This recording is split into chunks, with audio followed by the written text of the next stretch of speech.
हे दोस्तों, मैं चिराग एक और वीडियो के साथ। तो आज हम देख रहे हैं एक्टिविटी रेशोज का पार्ट, जिसे हम टर्नओवर या एसेट मैनेजमेंट रेशो भी बोलते हैं या एफिशिएंसी रेशो भी बोल सकते हैं। इसमें 8 टाइप के रेशो आएंगे आपके। सबसे पहले आपका इन्वेंट्री या स्टॉक टर्नओवर, फिर ट्रेड रिसीवेबल, इसी तरीके से ट्रेड पेबल टर्नओवर रेशो, फिर टोटल एसेट टर्नओवर आएगा। इसके अलावा देखिए कुछ और भी आएंगे जो इतने ज़्यादा इंपॉर्टेंट नहीं है, जैसे working capital, fix assets, current asset turnover, ऐसे 3 टाइप के और आएंगे। फिर लास्ट में एक और मैंने इंपॉर्टेंट कवर किया है, कैपिटल टर्नओवर रेशो। अब देखिए इंपॉर्टेंट मैं इस सेंस में बोल रहा हूँ कि उसमें कैपिटल एम्प्लॉयड का पार्ट है, क्योंकि आज मैंने डिटेल में पार्ट कवर किया है, जिससे अगले पार्ट में मतलब प्रॉफिटेबिलिटी रेशो वाले पार्ट में आपको दिक्कत नहीं होगी जब भी मैं आपको रिटर्न ऑन इन्वेस्टमेंट या रिटर्न ऑन कैपिटल एम्प्लॉयड का पार्ट बताऊंगा। क्योंकि आज ही मैंने कैपिटल एम्प्लॉयड का सारा फॉर्मेट कवर कर लिया है, जिसके अंदर सारे पार्ट क्या क्या आते हैं वो आपको पता चल जाएंगे। ठीक है। अब देखिए आपने जो देखा होगा जनरली इसको एसेट मैनेजमेंट बोल रहे हैं, तो जो भी आपने 8 रेशियोज अभी देखे होंगे या मैंने बताए या आगे समझाऊंगा, तो उसमें ज़्यादातर आपको एसेट ही दिखेगी। स्टॉक की बात कर रहे हैं, करंट एसेट की बात कर रहे हैं, ट्रेड रिसीवल की बात कर रहे हैं, फिक्स एसेट की बात कर रहे हैं, टोटल एसेट की बात कर रहे हैं। वर्किंग कैपिटल में भी किसका पार्ट आता है? करंट एसेट का। कैपिटल एम्प्लॉयड में भी क्या आता है generally? Total asset minus current liability. तो हम बोल सकते हैं कि एसेट का कैसे यूटिलाइजेशन हो रहा है, कैसा इफेक्टिवली या एफिशिएंटली यूटिलाइजेशन हो रहा है बिजनेस में। अगर आप जब भी रेशो देखते हो तो आप क्या करते हो, ये वाले जितने भी रेशो देखते हैं, तो आप जब भी इन्वेंट्री टर्नओवर बोलते हो तो नीचे इन्वेंट्री आता है, जब भी आप ट्रेड रिसीवेबल बोलते हो तो नीचे ट्रेड रिसीवेबल आता है, जब भी आप टोटल एसेट की बात करते हो तो नीचे टोटल एसेट आता है, और ऊपर क्या आता है? ऊपर जनरली आता है आपका रेवेन्यू फ्रॉम ऑपरेशन या cost of revenue from operation का पार्ट आता है। जैसे मैं इन्वेंट्री की बात करता हूँ तो आपको पता है स्टॉक क्या है ना, जो कॉस्ट पे मेंटेन होता है, तो कॉस्ट ऑफ गुड्स सोल्ड आता है। ट्रेड रिसीवेबल की बात करते हो तो आप उधार माल बेचते हो, ठीक है, क्योंकि आपको पता है कि आपके डेटर्स कितने हैं। या आप बोल सकते हो कि उधारियाँ कितने दिन की हैं, 2 महीने की, 3 महीने की, तो वो किसके थ्रू पता चलता है? एवरेज कलेक्शन पीरियड के थ्रू। तो उसमें हम क्या लेते हैं? Net credit revenue from operation. और बाकी सारे पार्ट में जनरली हम cost of revenue from operation लेते हैं। अगर वो इन्फॉर्मेशन नहीं दे रखी तो नेट रेवेन्यू फ्रॉम ऑपरेशन लेते हैं। तो आप जब भी वो नेट रेवेन्यू फ्रॉम ऑपरेशन ले रहे हो तो आप क्या पता कर रहे हो कि आपने जो एसेट, आपने जो स्टॉक लगाया, आपने जो टोटल एसेट लगाई, आपने जो फिक्स एसेट लगाई, ठीक है, जो भी लगाई, उससे कितना फ़ायदा मिला, कितना बेनिफिट मिला, तो वो किसके थ्रू दिखेगा? रेवेन्यू फ्रॉम ऑपरेशन के थ्रू दिखेगा। तो इसका मतलब क्या हुआ? जितना ज़्यादा आपका मैं बोल सकता हूँ कि हायर रेशो होगा, उस हिसाब से एसेट का बेटर यूटिलाइजेशन होगा, और एक तरीके से आपके बिजनेस में इंप्रूवमेंट दिखेगी, आपकी प्रॉफिटेबिलिटी दिखती रहेगी। जैसे आप एग्जांपल में मानिए, मैं बोलता हूँ कि ट्रेड रिसीवेबल टर्नओवर रेशो, तो अगर मैं बोलता हूँ कि सिर्फ 2 टाइम्स आया, इसका मतलब पता है क्या होता है? कि आपको हर 180 डेज, या अगर आप 360 डेज मानते हो एक साल में, ये मान के चलो, तो हर 180 डेज में आपको पैसे मिल रहे हैं। तो बताइए 6 महीने बाद आपको पैसे मिल रहे हैं। लेकिन इसी को अगर आप 4 टाइम्स कर देते हैं, तो आप 360/4 कीजिए तो कितना आ जाएगा? 90 डेज। इसका मतलब वही पैसा क्या हो गया आपका? 3 महीने में रिकवर हो गया। अगर आप इसी तरीके से क्या करोगे, 8 करोगे, तो 40 डेज़ में, यानी अराउंड 1 मंथ 10 डेज़ में आपको रिकवर हो रहा है। तो इस तरीके से आप देख सकते हैं कि आप कैलकुलेट कर सकते हैं। तो जैसे जैसे रेशो हायर होता जाता है, एसेट का यूटिलाइजेशन बेटर होता जाता है, ऐसे बोल रहे हैं। मतलब वो एसेट हमें बेनिफिट पहुंचा रही है, या हम बोल सकते हैं कि यह मैनेजरल एफिशिएंसी की बात कर रहा है, कि यहाँ पे ये डिपेक्ट हो रहा है कि जो भी एसेट है उसका यूटिलाइज कैसे किया गया है, जो कि किस पे दिख रहा है? टर्नओवर पे, यानी रेवेन्यू फ्रॉम ऑपरेशन में दिख रहा है। सीधी सी बात है। तो यहाँ पे लाइन पढ़ के देख लेना, यही बोल रखा है आपको, ठीक है। ये तो ऊपर मैं एक्स्ट्रा कवर कराता हूँ ताकि आपको समझ में आ जाए। अब देखिए इन्वेंट्री स्टॉक टर्नओवर रेशो का मतलब क्या है, तो आप फॉर्मूले के थ्रू जल्दी पता करेंगे। अगर फॉर्मूला देखते हो तो देखिए कॉस्ट ऑफ गुड्स सोल्ड या cost of revenue from operation दिख रहा है, divide by average inventory stock. तो देखिए आपको पता है कि जब भी आप स्टॉक की बात करते हो तो फ्लक्चुएटिंग, जैसे मैं आज बोलूँगा कि आज हमारे पास स्टॉक कितना पड़ा है? 1 लाख का। क्या पता कल बिक जाए 60,000 का, तो 40 पड़ा है। फिर हमने और मंगा लिया, फिर बढ़ गया, फिर कम हो गया, फिर बढ़ गया, फिर कम हो गया, तो जिग जैग रहता है। तो आप क्या करो, उसके छोर पकड़ लो, यानी ओपनिंग और क्लोजिंग देख लो। अब आपको पता है कि ओपनिंग और क्लोजिंग पकड़ लोगे तो आपको एवरेज लेना पड़ेगा, तो डिवाइड बाय क्या कर दो? 2 कर दो। तो एवरेज स्टॉक आपका निकल के आ गया। अब देखिए मैंने क्या बताया था कि जब भी अगर आपको रटना है, तो रटने का मतलब क्या होता है? स्टॉक टर्नओवर, ठीक है, ट्रेड रिसीवेबल टर्नओवर, ठीक, trade payable turnover, working capital turnover. तो जो आगे आ रहा है उसको नीचे डिवाइड कर दो। तो स्टॉक है तो एवरेज स्टॉक, ट्रेड रिसीवेबल है तो एवरेज ट्रेड रिसीवेबल या एवरेज डेटर्स भी बोल सकते हो, ट्रेड पेबल है तो एवरेज ट्रेड पेबल से एवरेज क्रेडिटर, वर्किंग कैपिटल है तो नीचे डिवाइड बाय क्या कर दोगे? वर्किंग कैपिटल, फिक्स एसेट है तो नीचे क्या कर दोगे? Fix asset. अब यहाँ पे टर्नओवर क्या है? आप देखिए कि ये कॉस्ट को मेंटेन कर रहा है, तो यहाँ पे भी क्या आएगा कि जो आपने गुड्स बेचा है उसकी कॉस्ट क्या है। अब देखिए आप कोई भी एग्जांपल ले लीजिए, मान लो कि आपने साल के दौरान जो सेल करी है उसकी कॉस्ट कितनी है? 1 लाख है। ठीक है, मैं प्रॉफिट पे नहीं जा रहा, मैं क्या बोल रहा हूँ, कॉस्ट। ठीक, और आप जो जनरली स्टॉक मेंटेन करते हो वो कितना करते हो, 10,000 का मेंटेन करते हो एट द टाइम। इसका मतलब एवरेज स्टॉक आपका इतना मेंटेन रहता है। तो 1 लाख अपॉन 10,000 करोगे तो 10 टाइम्स। तो ये क्या बता रहा है कि अगर आपने 1 रुपये का यानी 1 रुपये का इन्वेस्टमेंट किया है किसमें, स्टॉक में, तो आप कितनी सेल कर पा रहे हो, आप 10 गुना सेल कर पा रहे हो, क्योंकि 10 टाइम्स निकल के आ रहा है। तो इसका मतलब क्या, अगर आपने 1 रुपीज़ का स्टॉक में इन्वेस्टमेंट किया है तो आप 10 टाइम्स सेल कर पा रहे हो। अब आपने बोला सर ये तो कॉस्ट आ रही है, तो भैया उसमें प्रॉफिट भी तो जोड़ा होगा। तो यहाँ पे हम प्रॉफिट का पार्ट नहीं लेते हैं, क्योंकि ये कॉस्ट से रिलेटेड कवर कर रहे हैं। बाकी सारे पार्ट में तो चलो फिर भी आप ले सकते हो, अगर आपको रेवेन्यू फ्रॉम ऑपरेशन की इन्फॉर्मेशन दे रखी है। पर हम बोल सकते हैं कि ज़्यादातर तो हम कॉस्ट ही कवर करते हैं, चाहे मैं फिक्स रेट टर्नओवर की बात करूँगा, चाहे मैं वर्किंग कैपिटल की बात करूँगा, तो हम cost of revenue from operation की बात करते हैं। सिर्फ ट्रेड रिसीवेबल में हम क्या करते हैं, net credit revenue from operation की बात करते हैं। तो इसलिए ये जो लाइन है इनमें यही दे रखा है आपको पार्ट, सबसे पहले कि फॉर्मूला क्या होता है जनरली, फिर आपको यही बोल रखा है कि how much sales are made from 1 रुपये of investment in stock of the firm. इसलिए बोलता है कि जनरली ये रेशो क्या कंसिडर करता है या क्या जस्टिफाई करता है, ये बोल रहा है this ratio consider justification and adequacy of volume of funds invested in stock by the firm. ठीक है, तो इसका मतलब जो भी आप बात कर रहे हो कि हमारे पास रिसोर्सेज क्या है, तो रिसोर्सेज में हम क्या बोल सकते हैं कि स्टॉक कितना इन्वेस्ट किया गया है जिसके थ्रू प्रॉफिटेबिलिटी आ रही है, या जिसके थ्रू हम बोल सकते हैं एफिशिएंसी शो हो रही है। अब देखिए आप ऐसे भी बोल सकते हो कि अगर 10 टाइम्स आया तो इसका मतलब मैं क्या बोल सकता हूँ कि मेरी स्टॉक की वेलोसिटी क्या है, वेलोसिटी मतलब क्या है, गति या स्पीड आप बोल सकते हो, या आप ये भी बोल सकते हो कि कितने दिन में मेरा स्टॉक घूम रहा है। ठीक है, यानी मैं बार बार कितने दिनों में मंगा रहा हूँ। अगर मैं 10 टाइम्स बोल रहा हूँ तो इसका मतलब मैं साल में 10 बार अपना माल खरीद रहा हूँ, स्टॉक मंगा रहा हूँ, ये हो गया इसका मतलब। अगर मैं देखो 12 टाइम्स बोलूँगा, मान के चलो 12 टाइम्स मेरा आंसर आया, यानी 1,20,000 की कॉस्ट थी और एवरेज स्टॉक मान लो 10,000 था, 12 टाइम्स आया। अगर मैं स्टॉक वेलोसिटी निकालना चाहूँ तो मैं क्या करूँगा, नंबर ऑफ डेज मान लो 360 डेज, क्योंकि मैं देखो पॉइंटों में नहीं लाना चाहता आंसर, सिंपल बताना चाहता हूँ। तो मान लो 360 डेज वर्किंग है आपकी, डिवाइड बाई 12 कर दो तो 30 डेज।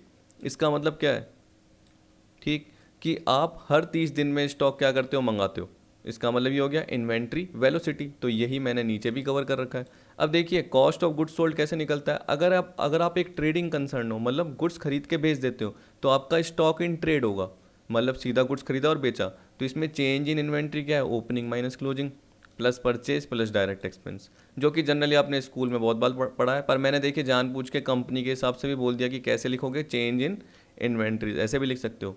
तो opening plus purchase plus direct expense, जिसमें आपका कैरीज, वेजेज, जितने भी गुड्स को खरीदने या बनाने से लेकर गोडाउन या शॉप तक लाने के खर्चे होते हैं, वो डायरेक्ट एक्सपेंस में आ जाते हैं। आपको मैं बहुत सारे नाम बता सकता हूँ, carriage, wages, packing, royalty fees, shipping charges, जो भी इससे रिलेटेड है, गुड्स को मंगाने से रिलेटेड, ऑक्ट्रॉय, ये सारे पार्ट किस में आते हैं, डायरेक्ट एक्सपेंस में। अगर क्वेश्चन में दे रखे हैं तो कवर कर लेना। मैन्युफैक्चरिंग कंसर्न की बात करता है तो देखिए आपको पता है कि उसका काम क्या है, रॉ मटेरियल खरीद के, यानी रॉ मटेरियल क्या करेगा, खरीदेगा। आपको पता है कि उसका कुछ क्लोजिंग स्टॉक भी रह जाएगा, तो वो ओपनिंग भी बन जाएगा। तो रॉ मटेरियल कंज्यूम निकलेगा, रॉ मटेरियल कंज्यूम का मतलब क्या हो, opening plus purchase minus closing. फिर उसकी डायरेक्ट लेबर भी है, मतलब ये डायरेक्ट मटेरियल है, डायरेक्ट लेबर है, डायरेक्ट एक्सपेंस। आपने पढ़ा होगा ना कॉस्टिंग में, जिसमें हम क्या बोलते हैं, प्राइम कॉस्ट, क्या बोलते हैं। फिर प्राइम कॉस्ट में क्या करते हैं हम, फैक्ट्री ओवरहेड जोड़ देते हैं, तो हमारी क्या निकल के आती है, फैक्ट्री कॉस्ट। अगर उसमें WIP का पार्ट है, opening stock of WIP minus closing stock of WIP, plus opening करेंगे माइनस क्लोजिंग करेंगे, तो आपकी फैक्ट्री कॉस्ट निकल के आती है। अगर WIP नहीं है तो पर्टिकुलर आप वैसे भी फैक्ट्री कॉस्ट बोल सकते हो। तो फैक्ट्री कॉस्ट के बाद आप जनरली क्या करते हो, फिर आप ऑफिस के खर्चे लेते हो। ठीक, तो जनरली बोल रहा है कि इसके थ्रू आपकी प्रोडक्शन कॉस्ट निकल के आती है। तो नॉर्मली यानी सिंपल वे में प्रोडक्शन कॉस्ट ऐसे बोल दिया, ज़्यादा डिटेल में नहीं दिया गया। प्लस उसमें क्या करोगे, opening inventory of finish goods minus closing inventory of finish goods, तो cost of revenue from operation आ जाएगा।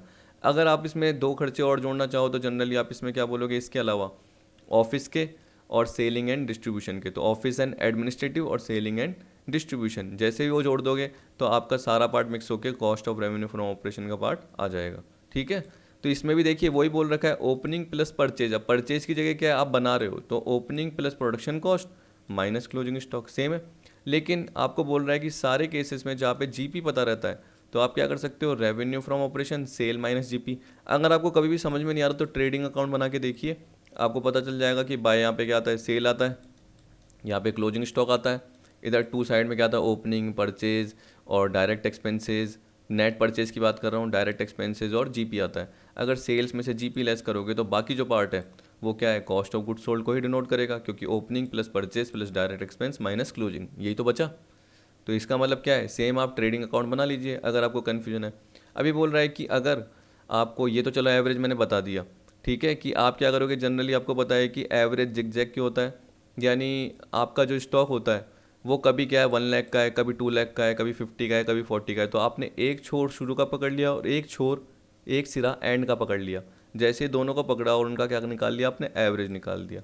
तो आपका एवरेज इन्वेंट्री का पार्ट डिनोट हो गया कि जनरली जो आप मेंटेन करके चलते हो। कभी कभी आपको कॉस्ट ऑफ गुड्स सोल्ड या cost of revenue from operation कुछ भी बोलिए, उसकी इन्फॉर्मेशन नहीं दी हुई होती है, तो इस केस में आप क्या लोगे, नेट सेल्स या नेट रेवेन्यू फ्रॉम ऑपरेशन ले लोगे। इसी तरीके से आप बोलोगे सर कभी कभी अपने क्वेश्चन आते हैं जिसमें हमारे क्या होते हैं, मिसिंग वाले पार्ट आते हैं, या हमने बैलेंस शीट भी कवर की हुई है, किसमें, बी कॉम वाले पार्ट में या एम कॉम में, जब हमने रेशियो एनालिसिस का पूरा टॉपिक पढ़ते हैं उसके बाद क्या आते हैं, बैलेंस शीट आती है। बैलेंस शीट यानी पूरा का पूरा कंप्यूट करने का पार्ट आता है, तो उसमें रेशो भी आते हैं।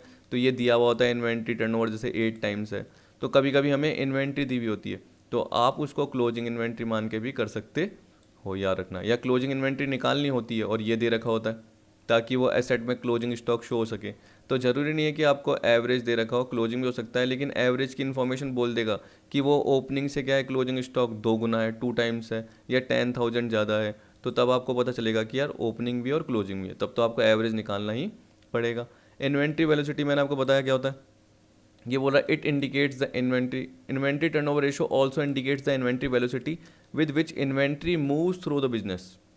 ठीक है, अब जनरली वैसे मैंने इसका मतलब आपको बता दिया कि अगर आपका 6 टाइम्स आ गया तो इसका मतलब क्या हो गया, देखिए ऊपर जो टर्नओवर रेशियो अगर 6 टाइम्स आ गया तो इसका मतलब वो साल में 6 बार घूम रहा है।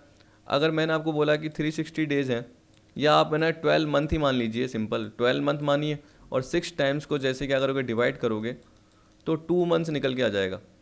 क्या निकल के आ जाएगा, तो इन्वेंट्री की वैल्यूसिटी क्या है, मतलब अपने बिजनेस में जो स्टॉक पड़ा रहता है जनरली आप खरीदोगे, तो ये मान के चलो कि 2 महीने तक पड़ा रहता है, फिर उसके बाद आपको मंगाना पड़ता है। तो अगर आप क्या बोलोगे कि सर हम कितनी बार मंगा रहे हैं, हमारा हायर रेशो होगा या लोअर होगा, उससे क्या फ़ायदा होगा, वो तो सिग्निफिकेंस में बताऊंगा। पर अभी फॉर्मूला देख लीजिए, फॉर्मूला क्या होगा, अगर इन्वेंट्री टर्नओवर रेशो से इन्वेंट्री वेलोसिटी निकलती है, तो इस केस में मैंने क्या बोला, देखिए नंबर ऑफ डेज, मंथ्स या वीक्स भी बोल सकते हो in year, divide by inventory turnover. जैसे मैंने आपको बोला 6 टाइम्स आया तो यहाँ पे इन्वेंट्री टर्नओवर। अब देखिए इन्वेंट्री टर्नओवर का फॉर्मूला आप पुट कर दीजिए, cost of goods sold upon average stock, तो एवरेज ऊपर आ जाएगा। तो देखिए एवरेज ऊपर आ गया और कॉस्ट अपनी जगह पे रहा यानी नीचे, और इसको हमने साइड में इनटू कर दिया। तो आप डायरेक्टली ये फॉर्मूला भी लगा सकते हैं, जिसमें क्या होता है, मेरे को तो याद रहता है क्योंकि देखिए अब इन्वेंट्री वेलोसिटी, उसमें मैं क्या बोलता हूँ, इन्वेंट्री टर्नओवर, तो इन्वेंट्री नीचे रट लीजिए, नीचे आएगा। फिक्स्ड टर्नओवर फिक्स्ड नीचे आएगा। यहाँ पे मैं क्या बोल रहा हूँ, इन्वेंट्री वेलोसिटी, ठीक है। तो यहाँ पे मैं किसकी बात कर रहा हूँ, डेज में या मंथ में मेरा आंसर आएगा। तो हम क्या बोल सकते हैं यहाँ पे कि इन्वेंट्री ऊपर ले लीजिए। जब भी आप एवरेज कलेक्शन की बात करते हैं तो ट्रेड रिसीवेबल ऊपर ले लीजिए। जब भी आप एवरेज पेमेंट पीरियड की बात करते हो तो आप क्या करोगे, एवरेज क्या बोलते हो उसको, ट्रेड पेबल्स या एवरेज क्रेडिटर्स एंड बीपी जो है वो ऊपर ले लीजिए। एवरेज नहीं है तो क्लोजिंग का पार्ट आएगा, बस ये याद रखना होता है और कुछ नहीं है। अब सिग्निफिकेंस क्या है, देखिए एक तो टर्नओवर रेशो क्या होगा आपका, हायर होगा या लोअर होगा, सीधी सी बात है।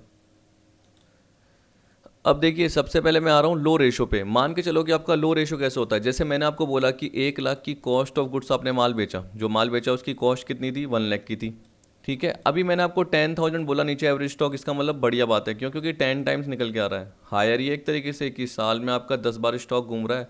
अगर चलो सपोज करो कि आपने 1,20,000 की कॉस्ट बोली, ये सिंपल रह जाएगा, 1,20,000 की कॉस्ट है और आप नीचे 10,000 बोलोगे, तो इसका मतलब 12 टाइम्स घूम रहा है। 12 टाइम्स का मतलब क्या है, अगर आप है ना ऊपर ये मान के चलो नंबर ऑफ मंथ्स बोलते हो, तो नंबर ऑफ मंथ्स आपको पता है कि साल में 12 होते हैं और आपका आंसर 12 टाइम्स आया, तो इसका मतलब ये हुआ कि हर मंथ आपका स्टॉक घूम रहा है, मतलब मंथली आप स्टॉक मंगाते जा रहे हो, ठीक। यानी क्विकली आप स्टॉक मंगाते हो, आपका बिक जाता है, जनरली ये बोल दिया। तो हायर टर्नओवर रेशो अच्छा है, लेकिन इतना हायर भी अच्छा नहीं है। क्या पता अगर आप हायर टर्नओवर रेशो की बात कर रहे हो, यानी अगर जैसे सपोज करो कि आपका 24 टाइम्स आ गया, क्योंकि आपका एवरेज स्टॉक 5,000 था, ठीक। तो आपको पता है कि उस केस में जो आपका टाइम्स है वो 24 टाइम्स आएगा। ये तो मंथ तो आपके कितने आएंगे, 12 मंथ ही आएंगे, और नीचे जो आएगा वो 24 टाइम्स आएगा। इसका मतलब 0.5 का मतलब होता है 0.5 मंथ, मतलब हर 15 दिन में आप स्टॉक मंगाते हो। अब देखिए कुछ सिचुएशन ऐसी आ गई जिसमें आपको क्या करना था कि स्टॉक बल्क में लेना था। जैसे अभी मैंने बोल दिया कि देखो कोविड-19 कोरोना से रिलेटेड केस चल रहे हैं, तो आप ग्रॉसरी आइटम की बात करोगे तो अगर आपके पास पहले से गोडाउन में स्टॉक पड़ा रहता, ठीक, तो आराम से आप बेच सकते थे। ये था। आप बोलोगे सर ख़राब हो जाएगा, ज़रूरी नहीं है। देखिए मैं इतना ज़्यादा स्टॉक की बात नहीं कर रहा, मैं किसकी बात कर रहा हूँ। देखिए किसी चीज़ में मैन्युफैक्चरिंग क्या होती है, वन ईयर की भी होती है और उसकी रिक्वायरमेंट भी ज़्यादा होती है। तो आपको पता है कि जो भी FMCG प्रोडक्ट हैं, अब उनकी रिक्वायरमेंट ज़्यादा हो गई। अब आपके पास तो लॉट था ही नहीं, तो आपने जब मंगाया उसकी एक तो शॉर्टेज हुई, कस्टमर को अवेलेबल नहीं, कस्टमर दूसरी दुकान पे जा रहा है, एक तो आपका यह लॉस। इसके अलावा आपको पता है कि हायर टर्नओवर रेशो होने की वजह से आपके पास स्टॉक नहीं था इतना, क्योंकि आप जनरली 15-15 दिन में मंगा लेते थे, तो आपके पास इतना गोडाउन में स्टॉक नहीं था। तो अब आपने मंगाया तो आपको कॉस्ट ज़्यादा मिल रही है अभी इसकी वजह से, तो कभी कभी आपका क्या हो सकता है, उससे नुकसान भी हो सकता है। लेकिन लोअर रेशो की बात करेंगे तो लोअर का मतलब क्या है, जैसे मैंने बोला कि 1,20,000 की कॉस्ट है और नीचे मैं बोलता हूँ कि मान के चलो स्टॉक है ना 60,000 एवरेज पड़ा रहता है, इसका मतलब ये हो गया कि 2 टाइम्स का मतलब पता है क्या हुआ, कि अगर आप 12 मंथ ऊपर रहते हो और टर्नओवर रेशो नीचे 2 टाइम्स करते हो, या ऐसे पूरा का पूरा कैलकुलेट करके देख लीजिए, 60,000 ऊपर अपॉन 1,20,000 इंटू 12 करके देख लेना, ठीक। तो जैसे आप ये करके देखोगे तो आपको पता चलेगा कितना आएगा, 6 मंथ क्या आएगा। तो इसका मतलब आपका जो इन्वेंट्री घूम रहा है वो 6 महीने में, मतलब आप 6 महीने बाद स्टॉक मंगा रहे हो। तो आप बताइए इसका मतलब क्या है, आपका बिजनेस में स्टॉक बिक नहीं रहा, यानी आपने माल ही गलत खरीदा है, आउट ऑफ फैशन खरीदा है। आपका जो स्टॉक है वो एक तरीके से आउट ऑफ फैशन हो गया, आउट ऑफ ट्रेंड हो गया। या हम बोल सकते हैं कि आपके पास स्टॉक बहुत सारा पड़ा हुआ है तो उससे आपकी कॉस्ट भी ज़्यादा लगेगी, गोडाउन का रेंट देना पड़ रहा है, इसके अलावा माल ख़राब हो गया। तो ये बोल रहा है कि एक तरीके से आपका बहुत ज़्यादा इन्वेंट्री का पार्ट फालतू में आ गया, आपने इन्वेंट्री का रॉन्ग वैल्यूएशन कर दिया, आपका स्टॉक बिक नहीं रहा, आपका स्टॉक आउट ऑफ फैशन है, वो सारा पार्ट हो गया। तो इसलिए बोल रहा है कि generally high ratio high profit की बात करता है, बहुत ज़्यादा हाई भी नहीं होना चाहिए, तो इसलिए जनरली हम नॉर्मल टर्म में क्या बोलते हैं कि हाई रेशो सही रहता है। तो ये यही बोल रहा है, it studies the frequency of conversion of inventory of finish goods into revenue from operation, it is also a measure of liquidity, it determines how many times inventories purchase और रिप्लेस ड्यूरिंग ए ईयर। अब देखिए ये यही बता रहा है, it determines how many times inventories purchase. तो जैसे मैंने बोला 6 टाइम्स, अभी देखिए जैसे बोला 2 टाइम्स, तो इसका मतलब क्या, साल में सिर्फ 2 बार ही खरीदा, इसका मतलब 6-6 महीने में। अगर मैंने आपको बोला 12 टाइम्स, तो इसका मतलब क्या हुआ कि साल में 12 बार, यानी हर महीने। तो आपको रटने की ज़रूरत नहीं है, आपको समझने की ज़रूरत है। Low turn over of inventory may be due to bad buying, obsolete inventory etcetera, and it is a danger signal. मैंने आपको बता दिया, इसे डिटेल बता दिया मैंने पार्ट, कि और भी रीजन हो सकते हैं, और भी रीजन नहीं यानी और भी मैंने आपको रिफ्लेक्ट बता दिया, इफेक्ट बता दिए। क्या हो सकता है कि आपने इन्वेंट्री को रॉन्ग वैल्यूएशन किया होगा, वो अनसेलेबल होगा, बिजनेस आपका डल है, बिजनेस इतना ज़्यादा इफेक्टिव नहीं है, मैनेजमेंट इतना अच्छा नहीं है जो कि गुड्स को बेच पा रहा हो, इस वजह से लो टर्नओवर आपका आ रहा है। हाई टर्नओवर का मतलब क्या हो गया कि आपका गुड्स क्या है, मार्केट में बिक रहा है। आपको पता है कि आप हर 15-20 दिन में, 1 महीने में गुड्स मंगा रहे हो, तो इसका मतलब बार बार जा रहा है। तो आप स्मॉल लॉट्स में गुड्स बेचते हो, छोटे छोटे लॉट्स में क्विकली बेच रहे हो। अब क्या पता जो आप क्विकली बेच रहे हो, तो इस केस में आप इन्वेंट्री का ढंग से यूटिलाइज नहीं कर पा रहे हो।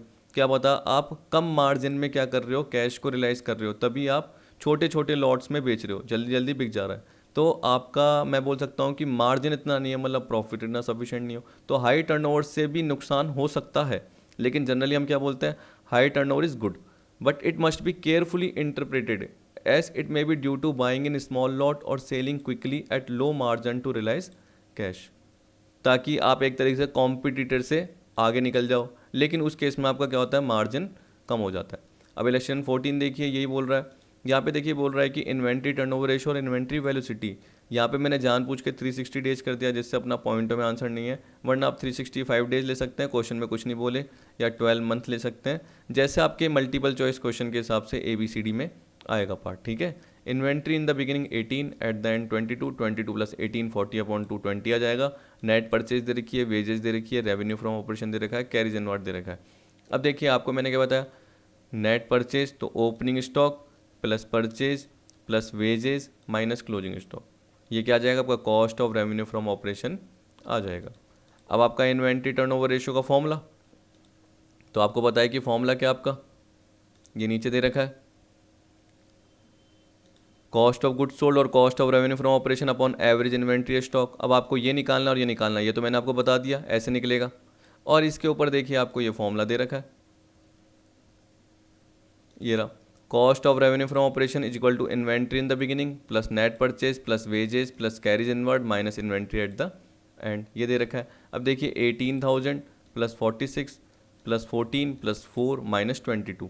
यहाँ पे कैरीज भी आपको दे रखा है, मैंने आपको बताया था, ये रहा नीचे 4000।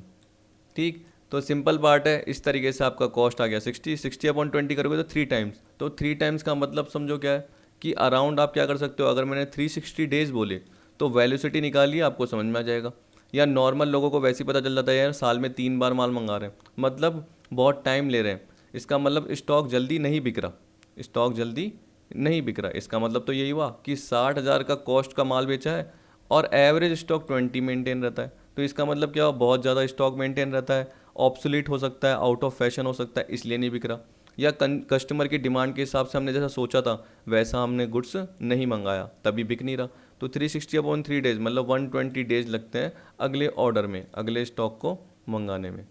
ठीक, इसी तरीके से ये वाला भी लगा सकते हैं फॉर्मूला, जिसमें आप क्या करोगे, direct 20 upon 60 into number of days. ठीक, अब इलेस्टेन 15 जो बोल रहा है, देखिए टिपिकल भी आते हैं याद रखना, लेकिन मैंने वो ज़्यादा कवर नहीं किया, वैसे वो आप कवर कर सकते हो। आपको मैंने बताया कि आप अपनी बुक्स में पर्टिकुलर, क्योंकि सबके पास कुछ ना कुछ बुक्स तो रहती ही हैं, नहीं तो नेट से करिए, गूगल से आपको बहुत ज़्यादा मिल जाएंगे। मेरे को जितने रेलिवेंट लगे उतने मैंने कवर कर लिए, और तो पास्ट ईयर के एमसीक्यूज में जो भी आएंगे वो कवर करेंगे। रेवेन्यू फ्रॉम ऑपरेशन आपको 4 लाख दे रखा है, जीपी रेशो 10%। तो आप खुद सोचिए कि 4 लाख का 10% 40,000 लेस कर दूंगा तो 360 कॉस्ट आ जाएगी। एवरेज आपको 55 दे रखा है, तो 360 अपॉन 55 6.55 टाइम्स आ गया। इसका मतलब अराउंड 7 टाइम्स क्या हो रहा है, आपका स्टॉक घूम रहा है। तो नॉर्मल हम बोल सकते हैं सही अप्रोच है, क्योंकि अगर आप 6 टाइम्स भी बोलोगे तो 2 महीने में, तो अराउंड ये क्या हो रहा है, 50 से 55 दिनों में हमारा क्या हो रहा है, स्टॉक की वेलोसिटी रहती है, स्टॉक जनरली घूमता है, हम मंगाते रहते हैं। ठीक, और आप देखिए याद रखना कि अगर आप जीपी रेशो बात करते हैं तो कभी कभी क्या बोलता है जीपी रेशो 10% ऑन कॉस्ट। तो आप इतने बच्चे भी नहीं हो, आपको पता है कि कॉस्ट 100 है, जीपी कितना है 10 है, तो सेल कितनी होगी 110। तो आपको क्या करना है 4 लाख अपॉन 110, और आपको निकालना है क्या, कॉस्ट। कॉस्ट क्या थी इंटू 100। तो जब भी आपको जीपी 10% ऑन कॉस्ट, या आपको ये बोल दे कि 20% ऑन कॉस्ट, यानी प्रॉफिट ऑन कॉस्ट बोल दे, तो कॉस्ट 100, प्रॉफिट जो दे रखा है उसके साथ आपका सेल का पार्ट कवर होके आ जाएगा। सेल के नीचे सेल का डिवाइड, कॉस्ट के नीचे कॉस्ट का डिवाइड, ऐसे आ रखिए, और क्या निकालना है वो साइड में इनटू कर दीजिए। ठीक है, अब यहाँ पे ट्रेड रिसीवेबल टर्नओवर रेशो, शुरू वाले रेशो में टाइम लगता है, इसके बाद नहीं लगता। अब देखिए trade receivable turnover ratio same inventory की तरह, ट्रेड रिसीवेबल तो एवरेज ट्रेड रिसीवेबल पर टर्नओवर की बात कर रहा है। तो आपको पता है कि जब आप गुड्स बेचते हो कस्टमर को, तो आप उसमें क्या करते हो, कॉस्ट प्लस प्रॉफिट पे बेचते हो। तो जनरली आप सेल की बात करते हो, तो यहाँ पे सेल आएगी। अब देखिए कैश सेल का तो मतलब क्या हुआ, आपको पैसा रिकवर हो गया। तो जब भी हम डेटर्स की बात करते हैं तो उधार सेल की बात करते हैं, यानी क्रेडिट सेल की बात करते हैं, तो हमें नेट क्रेडिट सेल लेनी है, याद रखना क्या लेनी है। अब नेट क्रेडिट सेल कैसे निकलती है, आपको पता है कि अगर आपको टोटल सेल दे रखी है और इन्फॉर्म यानी टोटल आरएफओ दे रखी है, अगर आप कंपनी के हिसाब से बोलो टोटल रेवेन्यू फ्रॉम ऑपरेशन दे रखा है, आपको आरएफओ रिटर्न भी दे रखा है। ठीक, और आपको कैश सेल भी दे रखी है, मतलब कैश आरएफओ भी दे रखा है। तो आप दिमाग लगाइए, जो आरएफओ रिटर्न है वो आप क्रेडिट में से लेस करते हो, क्रेडिट सेल में से, क्रेडिट सेल में से सेल्स रिटर्न लेस करते हैं, याद रखना। तो आपको क्या करना है, टोटल सेल में से पहले कैश सेल लेस कर देना, जिससे क्रेडिट सेल आएगी, फिर सेल्स रिटर्न लेस कर देना। अब देखिए ऊपर नीचे कैसे भी कीजिए, पर मैं तो समझाने के लिए बता रहा हूँ कि टोटल सेल में से कैश सेल गई, क्रेडिट आई, और क्रेडिट में से सेल्स रिटर्न गई, तो net credit revenue from operation आ गया। कुछ इन्फॉर्मेशन नहीं दे रखी तो वही net sales net credit sales है। जब भी कुछ इन्फॉर्मेशन नहीं दे रखी, आपको बोल दिया टोटल सेल्स और सेल्स रिटर्न, आपको बोल दिया सिर्फ टोटल सेल, तो वही टोटल सेल है, वही नेट क्रेडिट सेल है। अगर आपको सेल्स रिटर्न दे रखा है तो लेस कर देना। ठीक, लेकिन अगर आपको है ना बताऊँ कैश सेल दे रखी है तो कैश सेल भी जरूर लेस कीजिए।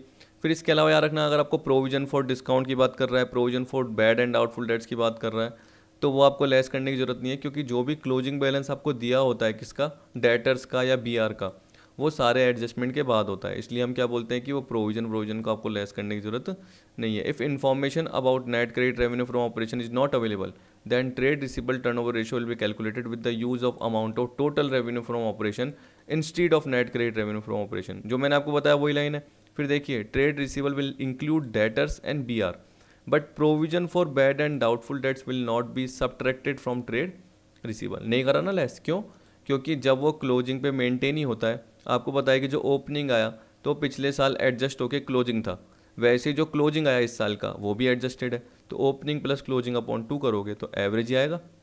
ठीक, अब एवरेज कैसे निकलेगा, वही opening debtor and B R plus closing debtors and B R upon 2। पर आपने बोला सर इसका मतलब नहीं बताया, तो देखिए इतना दिमाग तो आप में ही है कि जब भी हम बोल रहे हैं कि हमने क्या करा, कि अब मैं देखो सिंपल ही रख रहा हूँ ना एग्जांपल, तो मैं बोल रहा हूँ कि 1,20,000 का, बार बार वैसा ही एग्जांपल देख लीजिए, इस बार हम क्या बोल रहे हैं, 1,20,000 का गुड्स बेचा, 1,20,000 का उधार माल बेचा, ठीक है। एवरेज ट्रेड रिसीवल जनरली क्या रहेंगे, 20,000। तो इसका मतलब क्या हुआ कि 6 टाइम्स का मतलब क्या हो गया, हम बोल सकते हैं कि देखिए 6 टाइम्स आ गया, तो अगर आप 12 मंथ करोगे और डिवाइड बाय 6 टाइम्स करोगे तो आपका 2 मंथ आएगा। 2 मंथ का मतलब ये है कि जो कलेक्शन हो रहा है जनरली वो आपको क्या हो रहा है, 2 महीने में हो रहा है, ठीक। कलेक्शन जो हो रहा है वो 2 महीने में हो रहा है, तो हम बोल सकते हैं कि पोजीशन सही है। अगर 1 महीने में हो रहा है तो अच्छी बात है, जल्दी कैश रिकवर हो रहा है। तो 1 महीने में कब होगा, जब जनरली मैं यहाँ पे आपको क्या बोल दूंगा कि एवरेज ट्रेड रिसीवल 10,000 है, तो जैसे मैं डिवाइड करूँगा तो ये 12 टाइम्स आएगा। 12 टाइम्स जैसे ही मैं नीचे ले लूँगा तो 12/12 1 मंथ आ जाएगा। तो इसका मतलब क्या है, मेरे पास जो कैश रिकवर हो रहा है, यानी मेरे जो डेटर है अराउंड 1 मंथ के रहते हैं, पहले कितने थे, 2 मंथ के थे। तो नॉर्मल पार्ट, तो उसे हम क्या बोलेंगे, एवरेज कलेक्शन पीरियड। अब देखिए इंपॉर्टेंस जो दे रखी है, सिग्निफिकेंस, वो मैंने दोनों की अलग अलग कवर कर रखी है बस समझाने के लिए, वैसे आप दोनों को मिक्स करके बता सकते हैं, ठीक है। अब देखिए आप यही देख सकते हो कि जैसे मैंने आपको बोला कि अभी मैंने 1,20,000/20 करा, तो अगर ट्रेड रिसीवल नीचे पार्ट ज़्यादा है तो मेरे टाइम्स कम आएंगे, जितना मेरा लोअर रेशो होगा उसका मतलब मेरी एफिशिएंसी उतनी अच्छी नहीं है, यानी मैं बोल सकता हूँ कि मैं डेटर से अमाउंट रिकवर नहीं कर पा रहा। तो लोअर का मतलब क्या है, एफिशिएंसी लोअर है क्या, क्रेडिट सेल्स को कलेक्ट करने में, मतलब डेटर्स जो भी कस्टमर है उससे पैसा मैं ढंग से कलेक्ट नहीं कर पा रहा। लेकिन हायर रेशो है, जैसे मैंने बोल दिया कि वहाँ पे क्या है, 12 टाइम्स आया, तो 12 टाइम्स का मतलब क्या हुआ, 12 मंथ है या 360 डेज है ये मान के चलिए, तो 360/12 करूँगा तो क्या आएगा, 30 डेज आएगा। तो इसका मतलब हर 30 दिन में मैं पैसा रिकवर कर पा रहा हूँ।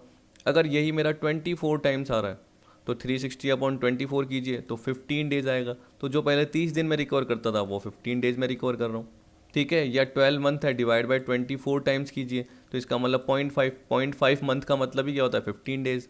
तो मैं 15 डेज में रिकवर कर पा रहा हूँ। तो जनरली ये यही बता रहा है कि जल्दी मेरी एफिशिएंटली रिकवरी हो रही है अमाउंट की, ड्यू अमाउंट की, ठीक है। जबकि लोअर का मतलब क्या है, मैं रिकवर कर ही नहीं पा रहा ढंग से, ठीक है। एक तरीके से मैं अपने कस्टमर से ड्यू अमाउंट रिकवर नहीं कर पा रहा, तो लोअर रेशो बेकार है, हायर सही है। तो जब भी आप एसेट वाले पार्ट में देखिए, हायर अच्छा है, लोअर गलत है, ठीक है, इसका मतलब ये। और जब ट्रेड पेबल की बात करेंगे तो उसमें हम उल्टा बोलेंगे, ठीक नहीं, उल्टा तो नहीं बोलेंगे, क्योंकि देखो हायर होगा तो पेमेंट जल्दी कर लेते हो, मतलब आपकी एबिलिटी है, उसमें भी सीधा ही बोलना, क्योंकि अभी बता दूंगा आपको। अब एवरेज कलेक्शन पीरियड या ट्रेड रिसीवल वेलोसिटी की भी जो बात कर रहा है, तो उसमें क्या बोल रहा है, the number of days in which the amount is recovered by the firm from its trade रिसीवल, जो मैंने अभी बताया। तो उसको आप कैसे लगाओगे, वही 360 डेज। वीक्स मतलब क्या होता है, एक साल में 52। देखो 365 भी ले सकते हो या लीप ईयर तो 366 भी ले सकते हो, लेकिन जनरली क्या है, जो भी क्वेश्चन में दे रखा है, अगर 360 डेज दे रखा है तो वो ले लेना।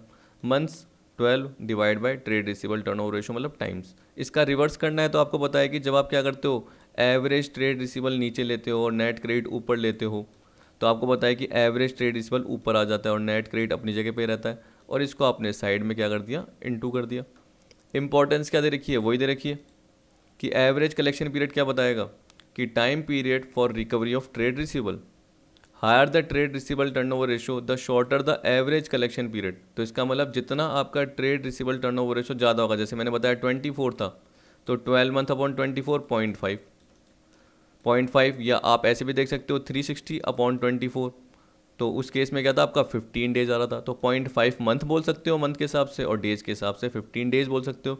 तो जल्दी आप रिकवर कर पा रहे हो। And the quality of debtors would be good, यानी डेटर अच्छे हैं जो आपको पैसा दे पा रहे हैं, मतलब आपका बैड डेट्स के चांसेस कम है।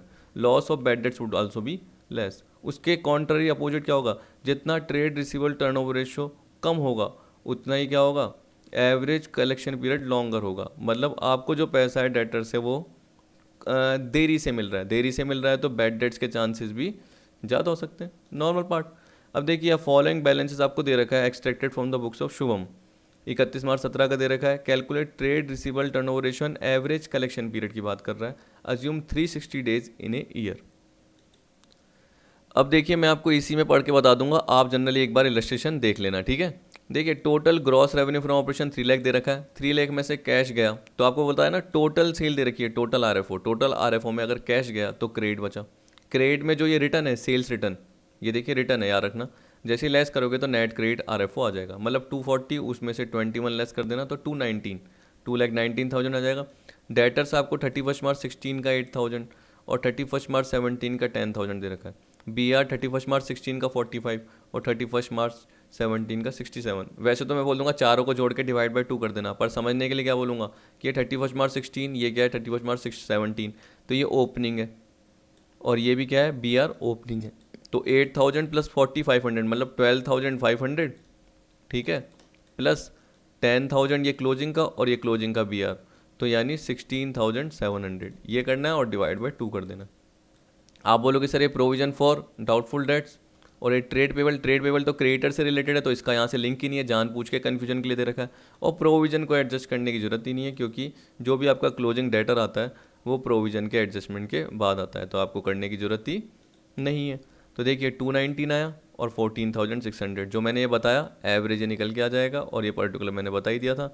एवरेज कलेक्शन की बात करोगे तो देखिए 15 टाइम्स आपका आया, ये पॉइंटों में जैसे भी आया होगा देख लेना एक बार, अप्रोक्स ले लिया हो क्या पता या सेम ही आया हो। 360 डेज है, अपॉन 15 करोगे तो 24 डेज, तो बहुत अच्छी बात है कि अराउंड आपका 24 दिन में कलेक्शन हो जाता है। जितना ये ज़्यादा होगा, अगर मान के चलो ये 10 टाइम्स होता तो 36 डेज, तो जितना ये कम होगा उतना क्या होगा आपका एवरेज कलेक्शन का टाइम ज़्यादा आ जाएगा, और जितना ये ज़्यादा होगा हायर उतना एवरेज कलेक्शन पीरियड लोअर होगा, और लोअर है तो इसका मतलब क्या है जल्दी पैसा रिकवर हो रहा है, अच्छी बात है। आपके पास लिक्विडिटी पोजीशन बढ़ रही है आपकी कैश की, ठीक। अब इलेक्शन 17 जो दे रखा है उसमें क्या दे रखा है, from the following information calculate opening and closing trade receivable. देखिए ये आता है जनरली बैलेंस शीट से रिलेटेड या एग्जाम में इस तरीके से आपके आ सकते हैं, तो इसमें आपको कुछ भी रखना, आराम से कूल एंड काम अप्रोच रखनी है। उसके हिसाब से आपको बस क्या जो दे रखा है trade receivable turnover ratio 7 times दे रखा है, cost of revenue from operation दे रखा है, तो आपको ध्यान है कि यार क्या निकलता है net credit revenue from operation निकलता है, क्या निकलता है नेट क्रेडिट। तो अगर आपको जीपी रेशो दे रखा है, अब जीपी रेशो किस पे होता है सेल पे, लेकिन यहाँ पे क्या बोलते हैं 1/3 ऑन कॉस्ट, तो अच्छी बात है। तो आपका डायरेक्ट कॉस्ट दे रखी है तो 750 का 1/3 कितना होता है 250, जैसे आपने जोड़ा 10 लाख आ गया। अब टोटल सेल है, आपको चाहिए ट्रेड रिसीवेबल के नेट क्रेडिट, तो टोटल सेल में से जैसे कैश रेवेन्यू, अब देखो कैश रेवेन्यू किसका है 30% ऑफ टोटल रेवेन्यू, ठीक। तो 10 लाख का 30%, आप बोलते सर अगर 30% ऑफ क्रेडिट रेवेन्यू बोलता तो मैं क्या बोलता, माना क्रेडिट रेवेन्यू कितना है 100 और कैश कितना है 30, तो क्रेडिट 100 कैश 30, तो टोटल कितना होगा 130। ये भी आता है यार रखना, कभी कभी ऐसे भी आता है। अगर 30% ऑफ क्रेडिट बोलता तो मैं बोलता माना क्रेडिट 100, कैश कितना है उसका 30% 30, तो क्रेडिट प्लस कैश जुड़ के क्या हो जाता है टोटल हो जाता है, क्या हो जाता है टोटल हो जाता है। अब आपका टोटल निकल चुका था, तो 10 लाख अपॉन 130, तो इंटू 100 पे कितना होगा, तो डायरेक्ट आपका क्रेडिट आ जाता। तभी मैंने बताया जैसे कॉस्ट के नीचे कॉस्ट, सेल के नीचे सेल, वैसे क्रेडिट के नीचे क्रेडिट, ऐसे सोचिए आपको आराम से सॉल्व होगा। यहाँ पे सिंपल था तो इसलिए सोचने की ज़रूरत नहीं पड़ी, क्योंकि टोटल सेल आपको दे रखी थी उसका 30%, क्योंकि टोटल सेल माना 100, तो आपको पता है कि आप 30/100 ही करोगे, ठीक, नॉर्मल सा पार्ट है। तो 7 लाख आपका आ गया। अब देखिए आपको बोल रहा है कि 7 लाख आ गया और 7 टाइम्स आ गया, तो जैसे ही आप क्या करोगे, ये रहा पार्ट, ये पुट कर दोगे, 7 यहाँ लिखोगे, ठीक है, और 7 लाख नीचे लिखोगे। यहाँ पे इसने डायरेक्ट निकाल लिया trade receivable turnover ratio is equal to credit revenue upon average, direct निकाल लिया, लेकिन आप क्या करना, आप यहाँ पे 7 पुट कर देना। क्रेडिट रेवेन्यू फ्रॉम ऑपरेशन आपका कितना निकला 7 लाख, तो यहाँ 7 लाख पुट कर देना, और नीचे आप क्या कर देना एवरेज ट्रेड रिसीवेबल लिख लेना। तो जैसे इसको ऊपर करोगे तो 7 नीचे आ जाएगा, तो 7 लाख अपॉन 7 हो जाएगा, तो 1 लाख आपका एवरेज ट्रेड रिसीवेबल हो गया। अब देखिए आपको क्या बोल रखा है कि closing trade receivable were 40,000 more than at the beginning, ये आ गया। तो अगर मैं बोलूँगा कि बिगिनिंग में x है, बिगिनिंग में x है, तो क्लोजिंग में क्या होगा x प्लस 40, x प्लस 40, तो एवरेज ट्रेड रिसीवेबल जैसे आपका निकल के आ गया, तो हिंट देखिए ना, ओपनिंग प्लस क्लोजिंग अपॉन 2, तो अगर मैंने ओपनिंग को x माना तो क्लोजिंग क्या होगा x प्लस 40, क्योंकि बोल रहा है क्लोजिंग ओपनिंग से 40,000 ज़्यादा है। तो आप क्या करोगे, देखिए यहाँ पे ओपनिंग आपका कितना है x और क्लोजिंग कितना है x प्लस 40, ठीक। अब आप सॉल्व करके देख लीजिए, ये कितना है एवरेज 1 लाख, ये कितना है 2, 1 लाख इंटू 2 करोगे तो 2 लाख आएगा, ठीक है। ये कितना आएगा 2x आएगा, क्योंकि देखिए इसमें साइन कोई चेंज नहीं होंगे यहाँ रखना, तो ये 2x आएगा, और ये कितना आएगा 40 आएगा।